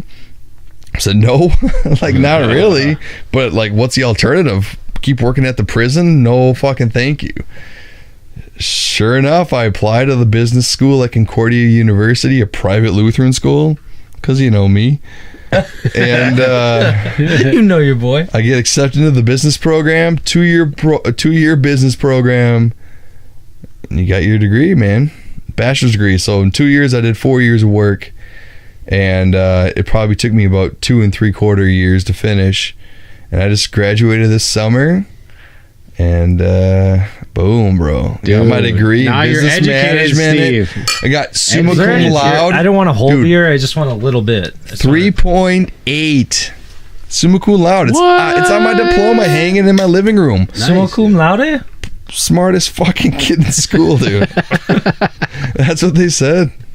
Smartest. It says right on his fucking certificate. Says Jesus. So that was interesting because you're forced to take 2 religious classes, like theology all the other kind of stuff. And I had to write a thesis, like what'd you call those? Not thesis. What's a religious paper called? I don't know. A devotional. Sure, we'll call it a devotional. The Holy Bible. Oh gosh, but that was my source. That's my source book. I read the Bible front to back to front in the last 2 years, probably 4 times. Come on, dude. You For real? couldn't ask me a single question that I could answer. Oh, dude, what's the meaning of life? Okay, so how'd you meet your wife? Full throttle. But that was a great school, though. Great program, great people. So I know how he met his wife. Dude, how'd you meet your wife? So before the prison, one of my part-time jobs was a concierge Bellhop. at a bellhop, the old bellhop. Did you have a little What was outfit? your uniform? Yeah, I want to know. just wore a suit. You're just supposed to dress nice, but I had a lot of suits, I guess, at the time. You did. When you came back from Japan, you had mad suits. Man, I had mad You money. had so much stuff, dude. You had all designer everything, dude. You had Dolce & Gabbana sunglasses. And, Still have them. I still have those, yeah. Dude. but they were all probably like Japanese No. rip-offs. Hear me out. Those were all purchased before Japan. In the States. I'm 20-something years old. I don't have any bills. I'm just getting paid. I don't have to pay for anything. Everything's paid off. Right. Weren't you in Virginia for a little while? Yeah, I was in Norfolk, Virginia for like a year and a half. That's where you bought that car? Bought my Jetta. Was that before you went to Japan? Did you even ever Yes. drive that thing? I feel like that was nothing but a headache. How'd you meet your wife? When it came back here, it was a headache. I had that thing for a long time. Concierge. Bellhop. She is a resident at the luxurious high-end apartments. So what had happened was she came into the lobby. I don't know if this is like the first time we met or not, but we'll pretend it is. And she came into the lobby and she had like canvas photography that she had just taken when she was on safari in South Africa. She's she's a South African, and she'd go home to visit friends or something like that. And I'm like, oh man, like those are great, those are beautiful. Like I'm into photography. I'm like I like pictures. I like looking at things. I don't like words. And she's like, oh, that's cool. She's like, well, can you like help me like take the rest of these up to my apartment? I said, yeah, sure, you know. So like we get up there, and like her door just slams in my face. Because I'm not going to go into like a woman's apartment without being invited. You know, I was still a professional at the time. And she's like, you may enter. I'm like, oh, okay, you know. I'm like, oh, great, you know, talking. She's like, I've never met her, right? So we're having a conversation, and she's just telling me about stuff. Like she's going through her master's program at Madison at the time. Like she works here, she works this, she does this. She's like into scuba diving. I'm like, oh, I have my dive license. And she's like, yeah, I've been diving since I was like 12. I'm like a rescue diver certificated, you know, or whatever. Oh wow, like holy crap, you know. So like the next day her dad shows up to the lobby like with a stack of like diving magazines. He's like, hey, I heard you're like into diving, like that's really cool. I'm like, well, you're like a nice guy. Whoa, Dad. Whoa. Yeah. Wow. Anyways, so at this time I wasn't like her, Ingo. I was always on my best behavior 100% of the time with her for 2.5 years of knowing her. No donkey kicks. Nothing. No, Dude, Indian. No pack and a half of cigs a day. There was one time where I almost lost it. We were in the elevator. Oh. She's in the elevator. She had just gotten done running. So she's in like, you know, running pants and, you know, a sports bra. Oh. There's other people in the elevator. Oh. I have to go up and deliver a package, right? And she's in there though, and she's in front of me. It literally took every ounce in my body not to grab her butt. Like I was willing to go to jail because I so badly wanted to touch her butt. And it's like, who's that Edward Cullen? What movie is that? Like where he's the vampire and like takes everything of him not to like suck Bella's blood. That was me, dude. I was getting like sick, like white face. I'm sweating and shaking because I'm literally ready to just risk everything and just do it. And she doesn't like. She would like slap me and call the cops, you know, and people would have like held me down in the elevator. Yeah. Steve would have been back. I couldn't like, but I knew something is like, don't fuck this up with her. This is 2.5 years, man. Of like this. I knew that I couldn't fuck it. I couldn't be the person I wanted to be. And I wouldn't. I had that much control. And we started like talking more and more. I confessed my dying love to her. Oh, how did that go? She met me at a bar. Wait, hold on. Wait. No. So you text her, call her. Hey, can you please come meet me? She's out with her parents at like a fine dining establishment. Okay. And I'm at the bar with Jason. Oh, okay. Just random. This is random. This is random. Okay. This is like maybe like or fate maybe. She maybe had taken her parents out for like Valentine's Day or something like. It was like an occasion though. She shows up to Fink's, which is like a cocktail bar in Milwaukee, and she's wearing like a gown, like an evening gown and like fur, and all dolled up to the nines. I'm at the bar, plastic sword fighting with Jason. And we're like into it, and she walks in and she's like, oh, did I interrupt? And I'm like, no, please have a seat. Have a seat next to my stinky drunk butt. And then I proceed to turn my stool and face her and profess my undying love to her. I split it all out on the table. Jason like looks the other way and like let me have my like loud, obnoxious, drunk moment. I love you, and this is why. And the next morning, I get home. She dropped me off at home. The next morning, she's like, you know, last night was fun, and I'm like, oh yeah. And she's like, do you even remember? do you remember what you said to me? Verbatim. I remembered. In a haze. Oh. And she's like, oh, shit. Oh. So that was it, man. So then you had it. She goes on her master's program. They took a trip to China for like, I don't know what it was, a week or two at the, like the end of the year, like traveling, you know, like touring, like whatever shit in China. And I picked her up from the airport. I dropped her off at the airport, picked her up. You were dating at this time or no? Dating. Okay. Like Casual. Yeah. She's a successful businesswoman. I'm a prison guard. You're just I'm a Steve. prison guard, jangling the keys, bro. And I'm a prison guard. And she's like successful businesswoman, like driving a Mercedes. I'm like, what? And like, I don't, Steven, why are you talking to me? And I picked her up. I had reserved a fancy Italian restaurant in Chicago, took her there, sitting at dinner, and she said she loved me. Oh my God. Game over. Like 1 year later.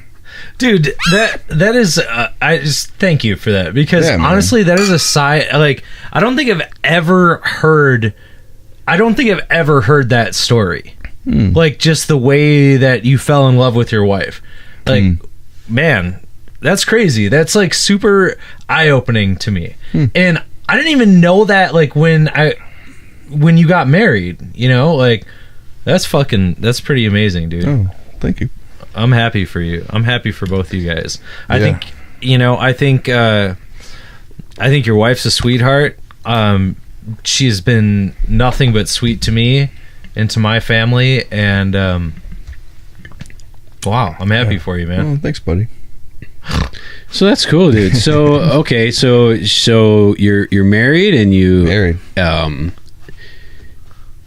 have got a baby. You have a daughter? Man, I sure do. That's fantastic. She looks and like she you. Think so? I don't know. She's like... really pretty. I don't know. Probably does look like me. Way you set that up. That was great. Yeah. Yeah. So my daughter, she's almost a year and a half. She's like a couple weeks older than your daughter, I think. Yep. And her name is Anya, and she's just like, she's everything. Again, the DUI, everything I've ever done has led up to me being a dad. Oh yeah. Like that.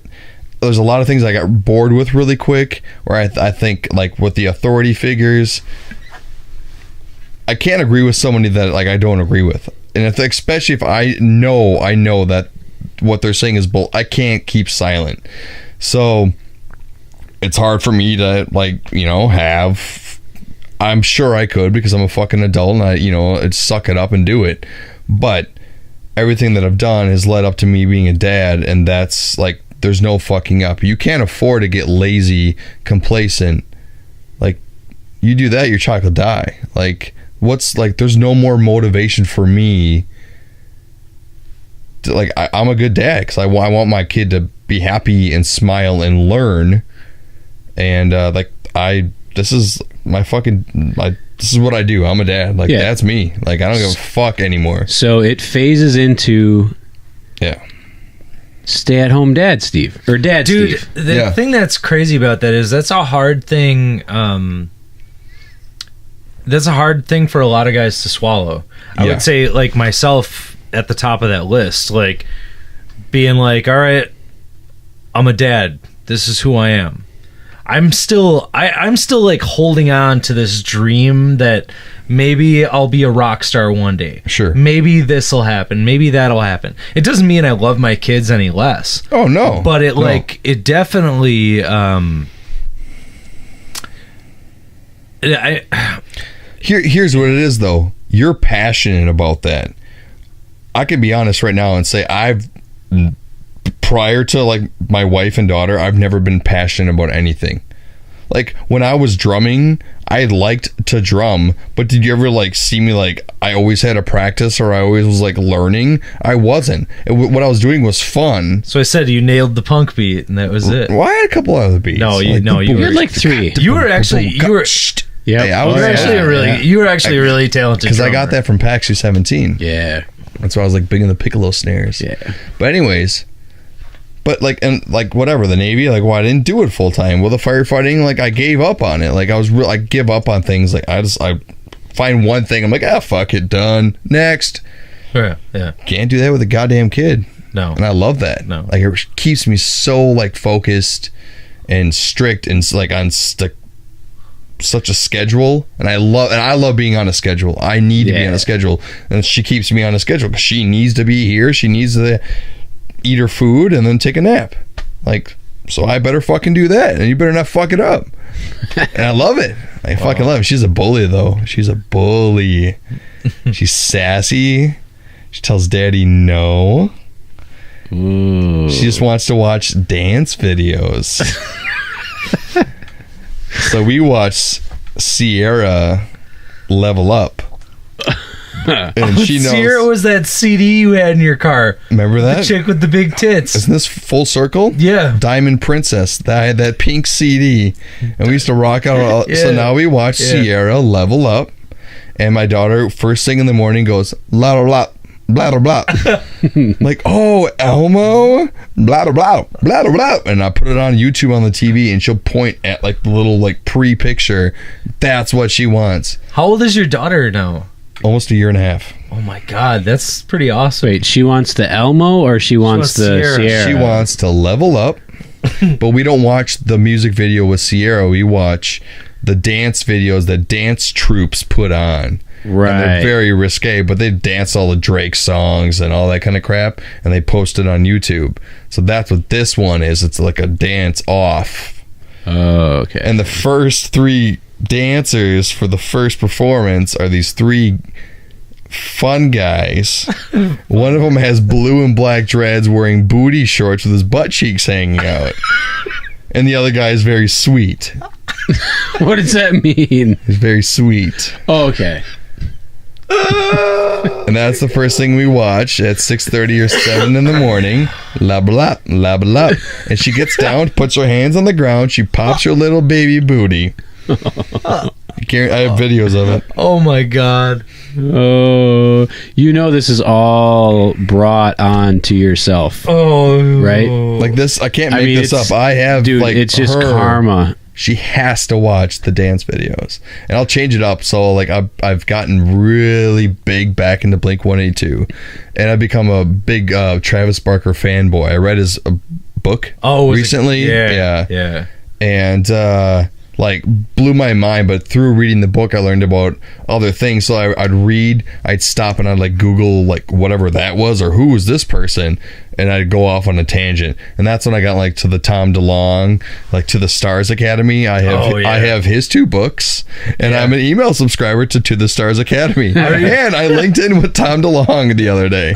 What? Yes. What do you mean? Like, I asked to link in, and he's never gonna do it. But I asked him because I'm like obsessed now. Yeah, no, not so much Mark. I really like Mark more than Tom, but I'm not so much obsessed with his life. Tom DeLonge because he's batshit crazy, but I also believe in all of this shit. I know. I'm batshit crazy. I know. And then Travis Barker because like tattoos, and he's just super cool. Well, he's just like really good at what he does. And he just gets like along with all like the hardcore rappers, but then he gets along with like Skinhead Rob and like Tim Armstrong from like Rancid and all that kind of stuff. Oh, but then he gets along with like Yellow Wolf. So like he introduced me to the Yellow Wolf, which is a white rock rapper from Alabama who's like he's like on Eminem's label, and now he's been doing a whole bunch of stuff with Kid Rock, and this guy's insane. But then there's Travis Barker in the background on the drums, and I'm like, oh, Travis Barker does it? Like, I like this guy. Oh, Travis Barker, like, he signed this guy to his record label? I now am a fan of him. I'd become obsessed. I told my wife I would stop spending useless money this entire year if I can just get a couple more tattoos. Nice. Because I'm like that obsessed. Is that one on your chest? It's not new. No, you've it's had a couple that. years, yeah. Okay. Here's the thing, though. I talked to Ashley into letting me get a neck tat. Yeah? Oh, God, why did you tell me that? I'm doing it, man. Nice. Not only am I gonna get a neck tat, I'm gonna have this punk girl do it. Oh. And she's gonna do it with a needle and stick. You said you wanted to do something like that, huh? Yeah. Well, we got to get that I up want for sure. Yeah, we're gonna I'm do a such show like on a it. screamo like fan, like Skylit Run, or what is that? Skylit Run, right? Oh no, Starlit Drive or something. No, that's really Straight emo. Light Run? Straight Light Run, or like Chiodo, or like whatever. All those screamo bands, those guys, or like rockabilly bands too. Devil Wears Prada. He's got his whole. So I want the Mike- neck, but I want the bat, like the rockabilly bat neck. It was like the screaming bat here with his wings, and I want my tops of my hands, Oh yeah. like done. Get your knuckles done, dude. PUNX tattooed on my knuckles. Transplants, My friend- bro. Yeah. Transplants. Favorite line in that song, Diamonds and or Dad what punk. song that was. My friend Jamie had punk cunt tattooed on her knuckles. She had a I want the change. top. I want like like Conor McGregor has like the lion or whatever, like roaring here and like something here. Like I want that, and I want my neck done. So it's like I have been taking things to the extreme in the last couple of years. Cheers, dude. Like you I ought to can't do that. Like obviously I'm not gonna do that because I won't like ever be able to get divorced, right? But I'm going to like get the rest of my chest done. I would totally I want a stomach one done, like my big old gut, and I want it so bad. So I'm gonna do that, like as long as it's hidden, you know. But I can't spend money, so I'm not gonna get tattoos. 'cause Right. I love it. Anyways, but I've been so like these extremes lately, probably like the last 2 years. And like the first one, what was the first extreme? Well, gear. I'm always like into gear, like camping stuff, right? Like we know our camping trip's coming up. Dude, I'm buying. What is this thing that I Dude, don't need? yeah. I Why need don't you it. buy a snowmobile for Christ's I sakes? see, those are the kind of thing I can't buy. It Why? makes no sense to have a snowmobile, Of course it but does. it makes sense You to know like as much buy as like I do. waterproof matches. Dude, you sent me a picture of your tent. You set your tent up In the basement. in the basement with your cot and your new cot, and you slept in it. You sleep in it. I didn't sleep. You didn't in sleep in it? No, thought you I said you just I slept in set it up. So what Right. I had done is I bought a 6'3" cot before I like measured the tent, All right. and it's a 4-person tent, and that cot makes it a 2-person tent maybe. Yeah. Because it's huge and it barely fits, but it's like the best setup. So what I did is set up the tent in my basement, cot, sleeping bag, lantern, because the cot has a little table that you can connect to it, and I set it up. And my cleaners came over one day and they're like, "Are you guys you guys okay?" I'm like, "Oh yeah, no, just setting it up to check her out." You know, she's like, Dude, how about them flying leather gloves you got, dude? Them driving gloves you got with their Hestra gloves, Hestra. bro. Hashtag Hestra gloves. Again, see, no, that's a tattoo. Yeah. So that was dumb. What? No way, dude. He's got these sick driving gloves. What was the? They're not driving gloves. They're What did you wool-lined say? leather gloves. Okay. My They're bad. expensive. My bad. They were expensive. My bad. And going back to saving money, or Right. I blew that right away. But anyways, so the extreme. So I get into guns. I'm like, boom. I have some guns now. I need to join the NRA. Yeah. Okay. Like for sure. I need to join a militia. And I need to be buying thousands of rounds of ammunition. Oh. So I start doing that. I get involved in a militia. Whoa. Yes. Oh my god. Yeah. Hold on. Via Facebook. Oh, Yeah, dude. okay. They're big, dude. They're big. I'm telling you, like you can Google it right now, and it's like a legit.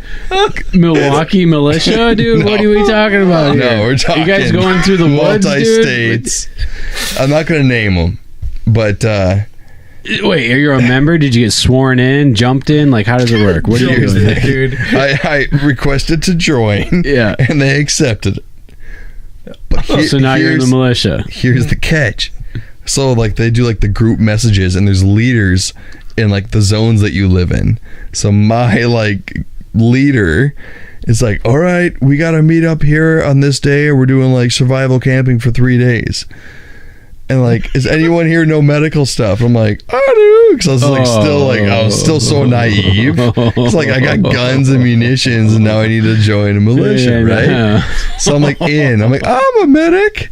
He's like, all right, you need to be at like this meeting. Let's talk about this. You need to work up like write up a whole like thing, dude. Organize this, like organize the training for that day. I'm like, well, just so you know, like my license have expired. Because this was literally just a couple months ago this happened. Like, my licenses are expired. He's like, oh, no, don't worry about it, you know. He's like, all right, we have like the organizational picnic and like bring your family, all this kind of stuff. Yeah. And like, if you don't come to these trainings, if you don't do this, like, blah blah blah blah blah. I'm like, oh fuck, I'm out. Out. So like leave the group. Like, did Inga go with to this party? No, we didn't go. Oh, you didn't. Literally days before, and I block like my leader so he can't message me. Like, I'm so scared now. Like, I'm sure the FBI like knows everything about me now because they're watching those guys. They absolutely watch like the militias, and yeah, so I got out of the militia. And then but yeah, now I'm like super stoked about like tattoos and like punk music again. I got a truck. Yeah. So I just got a 2017 Chevy Silverado Z71 off-road, 22-inch rims, bro. Dude, those rims are not off-road. Yeah, they are. You see those tires? No, yeah, I saw those tires. Those are not off-road tires, brother. Those are the most off-road tires. Okay, from Milwaukee, maybe to drive around your backyard and get your palm branches. When I have to go get groceries, those tires are the beefiest goddamn grocery getters ever. 5.3 V8, just a truck. So now I got a truck. Now I need to haul things, push things. Well, you can't, because you can't buy anything that you need to haul, dude. We talked about this. Remember, I was gonna back up to people's boats and campers. You buy and just start taking them, dude. Buy a snowmobile and a snowmobile trailer. I know I should this weekend. Why are you messing around? Why don't we go tomorrow night? All right, let's go tomorrow before the show. Yeah, to buy Steve a snowmobile. Yeah, and a trailer. And a trailer. Yeah, we'll go to done. I'll sell you mine right now. My trailer, my snowmobile, it's all ready to go. Drive it out. It is ready to go. Yeah. Everything in there? Yeah. I know where you get a sled. If you don't want to buy Dave's. What are you going to do then? You're going to go buy yourself a new sled? Oh, You're hustling then. Oh, yeah. Then I can go buy mine. I've been thinking about it, dude.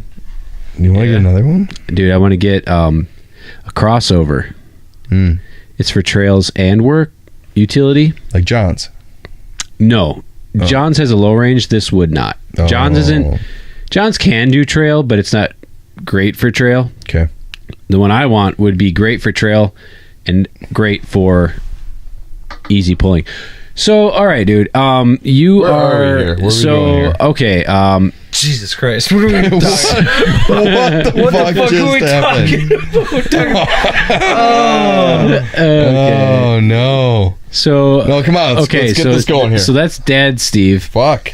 And love it. Now, love being a dad. You also, what else? as maybe some of these listeners listening currently right now to this episode may have heard, you and your wife are the motherfucking pump heroes.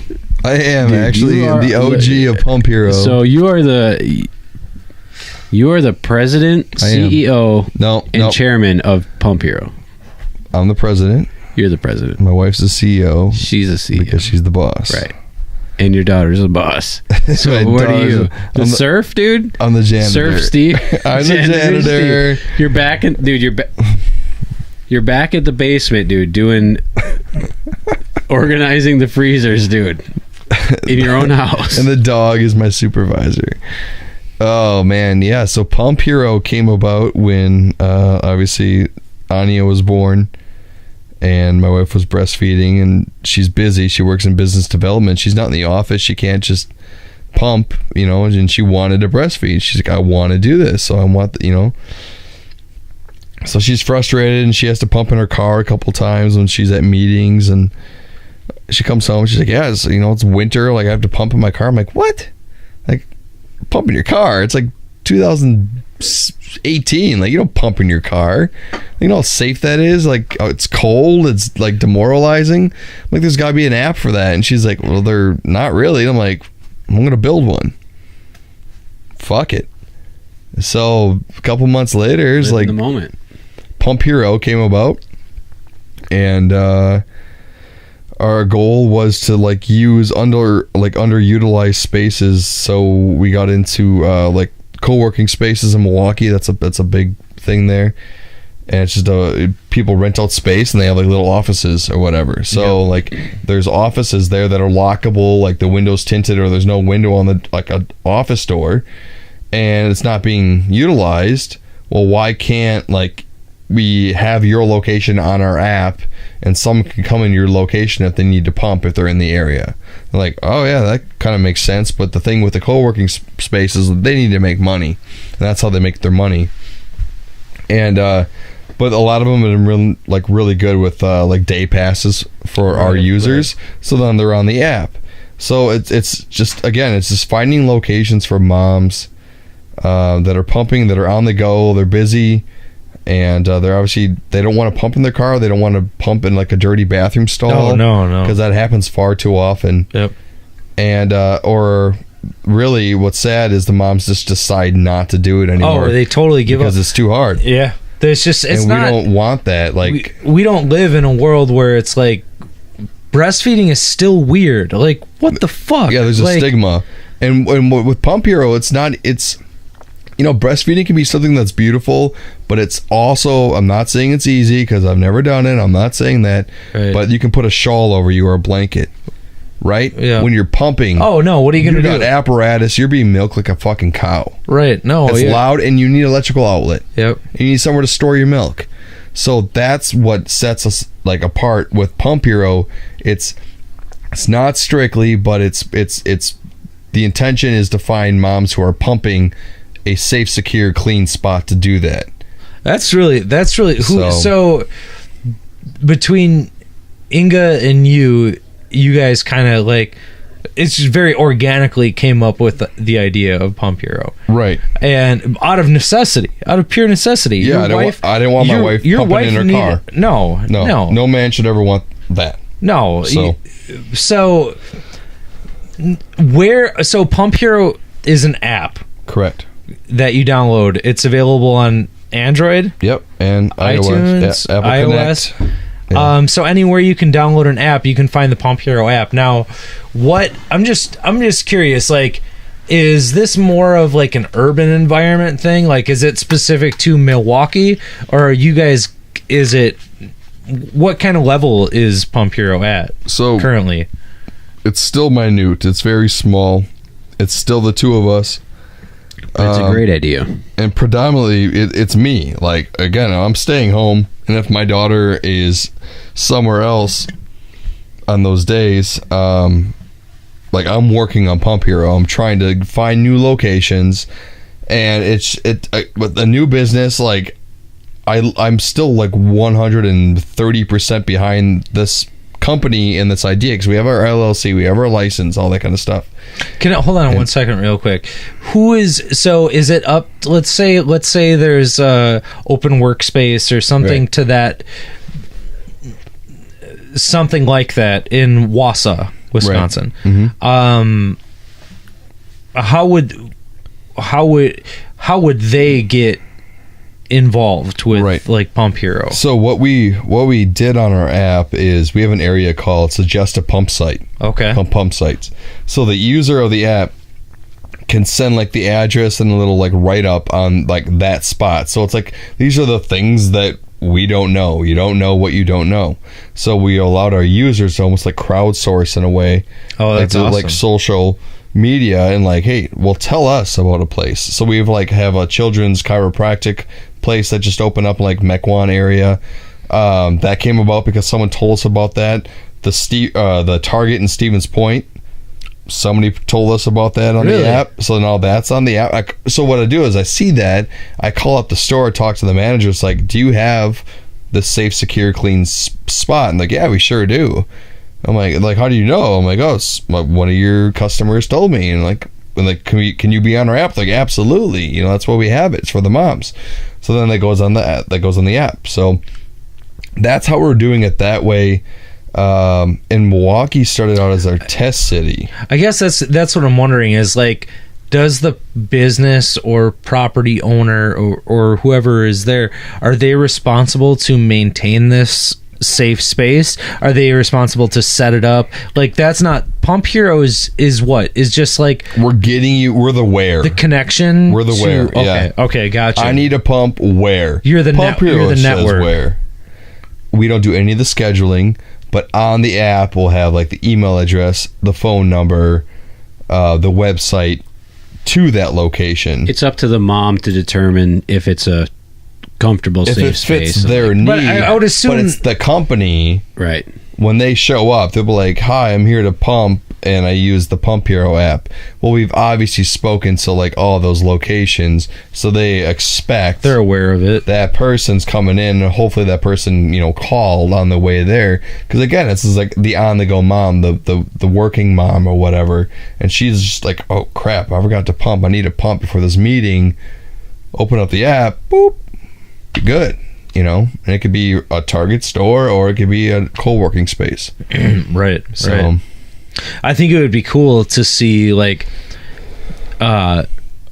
this become as common as a restroom, right? In a business or what have you, that you have a men's room, a ladies' room, and you have a pump room or a pump station, right. Or I mean, you could call it what about like breastfeeding mothers with babies? It's a lactation room is what they call it. Okay, sure. And it is by law in Wisconsin, you have to provide what we're trying to like showcase. No way. Yes. Really? But companies under 50 employees, you do not. Okay, sure. And there's a lot of those types of businesses out there. So, no, by law, there needs to be like not a bathroom stall for you to put. So you need the electricity, you need a comfortable chair, a desk is obviously preferable, and then like whatever. Yeah. That you have to, unless you have a company under 50 employees. What we're doing, so there's the Mamava pods. You've probably seen those in the airports. The what? Mamava. I don't know. It's a company called Mamava. Okay. They have those little white pods in airports, and they're showing up in other places as well. So what they have capitalized on is, well, we're going to make pods, and we're going to bring the safe, secure, clean environment place right. to some place that just doesn't have an underutilized space. Right. What we're showcasing is underutilized spaces, and that's our market. I mean, those pods, it's a company out of Connecticut. We've spoke to their highest like level of people because we wanted to just showcase their pods on our app. They said no. Why? Who knows? Oh, okay. Yeah. So that stinks. And we're like, we're just trying to help moms. Like, we're not trying to do anything, but it's direct competition because we're doing something different. We're kind of rustling the leaves there in their domain that they have total control of. Yeah. They're like the top dogs. Boss. Yeah. And they can sell these pods for like over $12,000 a piece to municipalities who have the government money, who are going to do it because they have to do it by law. Yeah. So they got that racket going, and they're like, "Nah, fuck you, buddy." Yeah. So we're trying. I mean, we're doing. We're advertising as much as we can, and we are third party like back office. So the people that kind of like guide me when I'm submitting a new version to Apple. Apple takes a couple days. They're very stringent on what goes on there. Everything. Apple wasn't like, they were actually the best to work with, but it was the longest process to become an Apple developer. But you could call them, and they're United States based. They work Monday through Friday, like 9 to 5, and they're the nicest people in the world. And like, I'd be like, "Hi, I called this number. I was having issues in the beginning. I'm a developer. I'm sorry, sir. I don't have that clearance to talk to developers. You have to call this number." Okay. But you talk to that person, and they're like the coolest person ever, and they're so nice. Like, hey, let me just get into your computer, and boop, done. You know, at Google, like, become a Google developer, you literally just need to like level up. Yeah, nothing. You know, you gotta do nothing. You have to like stare at a computer and like, you got an app, buddy. It's like an app to me. Oh yeah, that's an app right there. I click it. Yeah, and so that was like really intense. But like, so now our company that works with us, they're based out of France, so there's a time difference, and I'm not one of those like guys that's working on apps, or a lot of tech guys like are up at night doing that kind of stuff. Right. And I'm in bed at 9. I'm not talking to you. I'm not troubleshooting at past 9:15. I'm in bed, buddy. And so that there's an issue there, and so now we're talking to other companies to maybe house us and developing, like, kind of, we're at that point where like, okay, we need to do more. We need to like revamp and the logo and just, you know, but it's all our own money, and we can only do what we can do. Like, we don't have backing right now, and we're like trying to work with hospitals. We're trying to, that's our end goal, is to get advertising and join up with like the big hospitals, Children's Hospital, Medical College of Wisconsin, places like that, you know. But right now it's just doing what we can, I guess. Dude, that is I'm just really, like, you know, we talked about, you know, high school Steve, all these different Steves, and like somehow you've ended up landing yourself as like this champion of the people, right, dude. Robin Hood's you just landed yourself a spot as a pump hero, brother. Right. I pump it up all the time, every day. That's awesome, dude. Look at these titties. Look at these titties. Pump it up. Oh, but you could definitely be pumped. You need a safe, secure, she needs a pumping. She needs a pumping, that girl. Clean room. No, for real though. Like, so, okay, iTunes, Android, or Google Play Store. Mm-hmm. You can find the Pump Hero app. Correct. And you can suggest a location from the app. Yeah. So we have 38 locations. Wassa, wants to be like this up and coming city. There are shared business spaces. There is this shit going on in Wassa. Correct. I would say we have a fair amount of an audience in Wassa. If you are an entrepreneur, if you're doing something, do something. I mean, this is like, it seems like the extra mile, but really it is a bare necessity. If you are a business person, if you are a business location in Wassa, north central Wisconsin, I mean, you guys have reached as far as Stevens Point now. Mm-hmm. So it's getting up here, but like, suggest that spot, build that spot in your place. Just do it. Just, if you've got space to do it, you need to do it. And get involved with Pump Hero. Get your locations out there. And why not? You know, mothers... all 3 of our wives pumped. Oh, yeah. Yeah.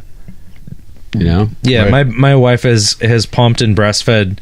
Sorry, I meant breastfed. Yeah, right, yeah. Right. So, I mean, we just need to support our moms, support our wives, support the females in our communities, and just fucking do it. Dude, those females work hard, dude. For They're real. dealing with these kids because under the age of reasoning is what I call it. Yeah. All they want is mommy. Oh, right? yeah. When shit hits the fan, mom is providing nourishment, love, care. Yeah, dude, it is all a these lot. things.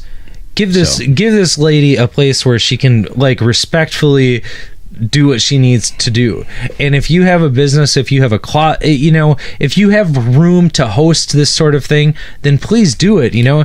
Clean that shit up, get an outlet in there, make it fucking cool, make it a real vibey space. Well, here's the thing too, like, you don't have to like go per code. So now if you say you call it a lactation room, now you need like the sink, you need all that kind of fun stuff. Shit, you call it a relaxation room. Bro, you need an outlet, you need a comfortable chair, you need some ambiance, maybe some a Wi-Fi password in there. Right. That's all they need. maybe a bucket of ice. I mean, do you want your wife, sister, or niece to sit in a cold car or a dirty bathroom stall. Man. Especially around here, That's like ridiculous. This 2019. Like, how is that even common anymore? This thing needs to be as common as men's room, women's room. Correct. And like and a relaxation safe space for women to do what they need to do. Yeah. So get on board, North Central Wisconsin. Our listeners up here. Let's make it happen. Pump Hero all over. It doesn't cost you any money to be on the app. You talk to us, we talk to you, we set it up. That's it. You guys have been in support of our podcast, and we're on board. Dave and I both have breastfeeding mamas. Dave's done. We know that. Done. But this guy is still fully equipped. I'm still knocking out straight arrows, dude, brother. You need to get yours also. I got did before Dave, and I talked. You got snipped? Oh yeah. That's why you guys are fucking weird, man. Dave called me up and I gave him the lowdown on it. He's like, dude, how is it? Blah, blah, blah, blah, blah. And I told you about that lump. Yeah. You got a lump? So you told the story about it, but you didn't tell me, you didn't talk about me that episode. I remember that. I wrote it down. Yeah. And you wrote it down. You had a little notebook at home. You didn't say the story that you called me, like, oh bro, how was it, like, whatever. I'm like, oh man, and like it hurts for like a couple days. Oh, you had just gotten it done, and then we were just mano y mano. Yeah. I was struggling hard, dude. I was struggling. Uno Testacano. Fuck that. I'm not doing it. And we're talking about it. And he's like, dude, it throbs here. It hurts here. I'm like, yeah, I know. It's okay, buddy. I'm like, it goes away in a couple days. You had just gotten it done. I'm like, it goes away in a couple days. Ice pack, frozen peas or whatever. I'm like, but what happened though? I got this lump that developed. A hard lump, and it hurt. Ooh. I could like feel it through my jeans. I'm like, that's a lump right there. And he's like, oh shit, I better not get that. It went away. It's fine. And he goes, go to the dude, I got a lump. Go to the hospital. Go to the hospital. Go to see your doctor. I'm like, nah, go away. It went away. So and guys, I'm never gonna have how long another did it take to go away? Months? Not even. Guys, get snipped. It's not that bad. Get done. Get it done. Dude, what do you got back there? I see this random package back there. And man.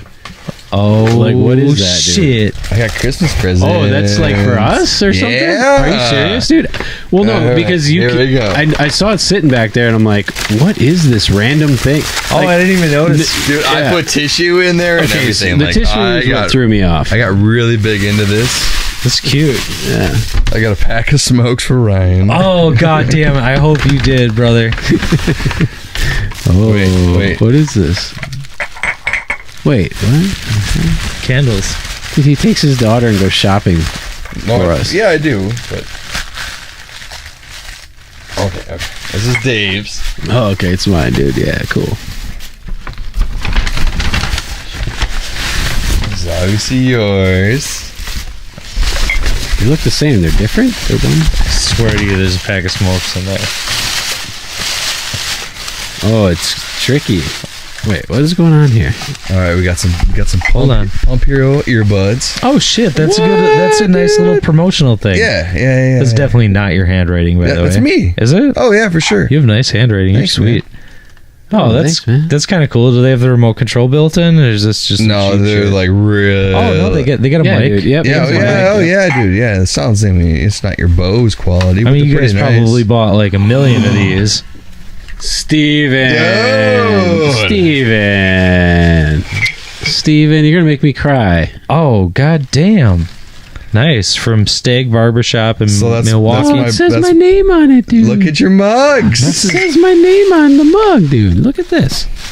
You got your own Show 'em up. Pump Hero mugs. Oh my god, that is so. The font Put is them up, dude. Nice job on the font, dude. Dude, Wait, look at mine, dude. It looks like a child did it. yeah, dude. How come he got the gangster and I got How the perfect child, is dude? that, though? How perfect No, is it's this? good. It's good, man. Thank you. Cheers. So you got your own. I don't even have a Pump Hero mug. I'm the goddamn president. I'm gonna use this every day. I want you to. I got you the big 15 ouncers, dude. Dude. I got you. I, That have, Stag Barbershop in Milwaukee. I got you the barbershop I smell. want to put some on there, dude. God damn. No, it's No, just a candle. it's a dog. candle. Oh, it's a candle? Yeah, sorry.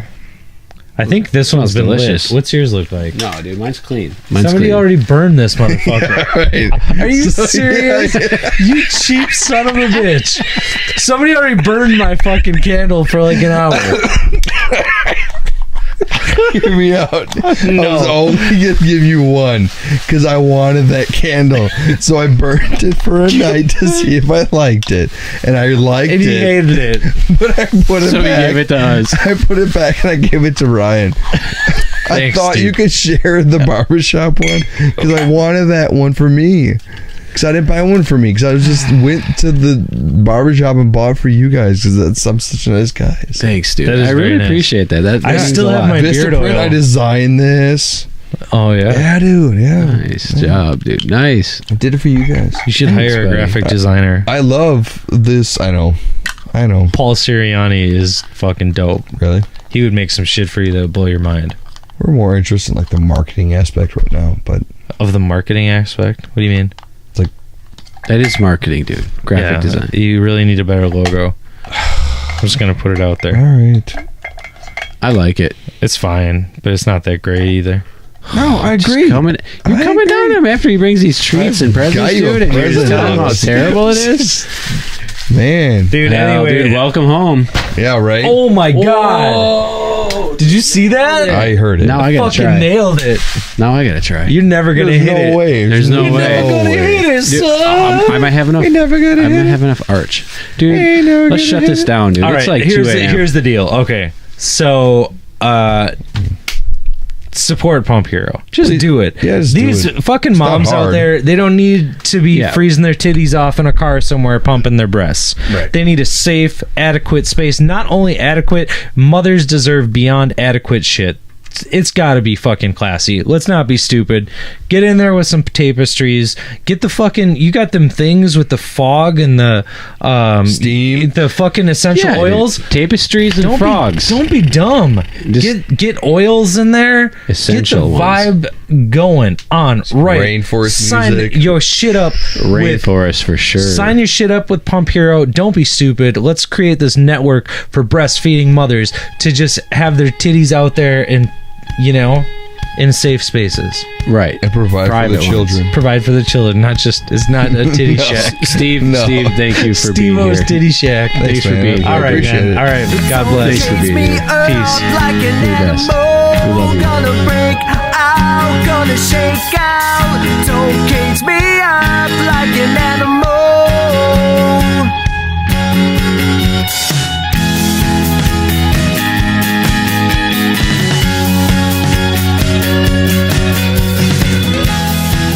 Whew, that was a humdinger slinger, let me tell you. Thanks for tuning in, guys. And remember, please leave us a comment, a like, share our stuff. The only way we're going to grow is by your help. If you would want to be on the show, hit us up. If you know anybody that would be interested in being on the show, tell them to hit us up. All right, catch you next week. Peace out.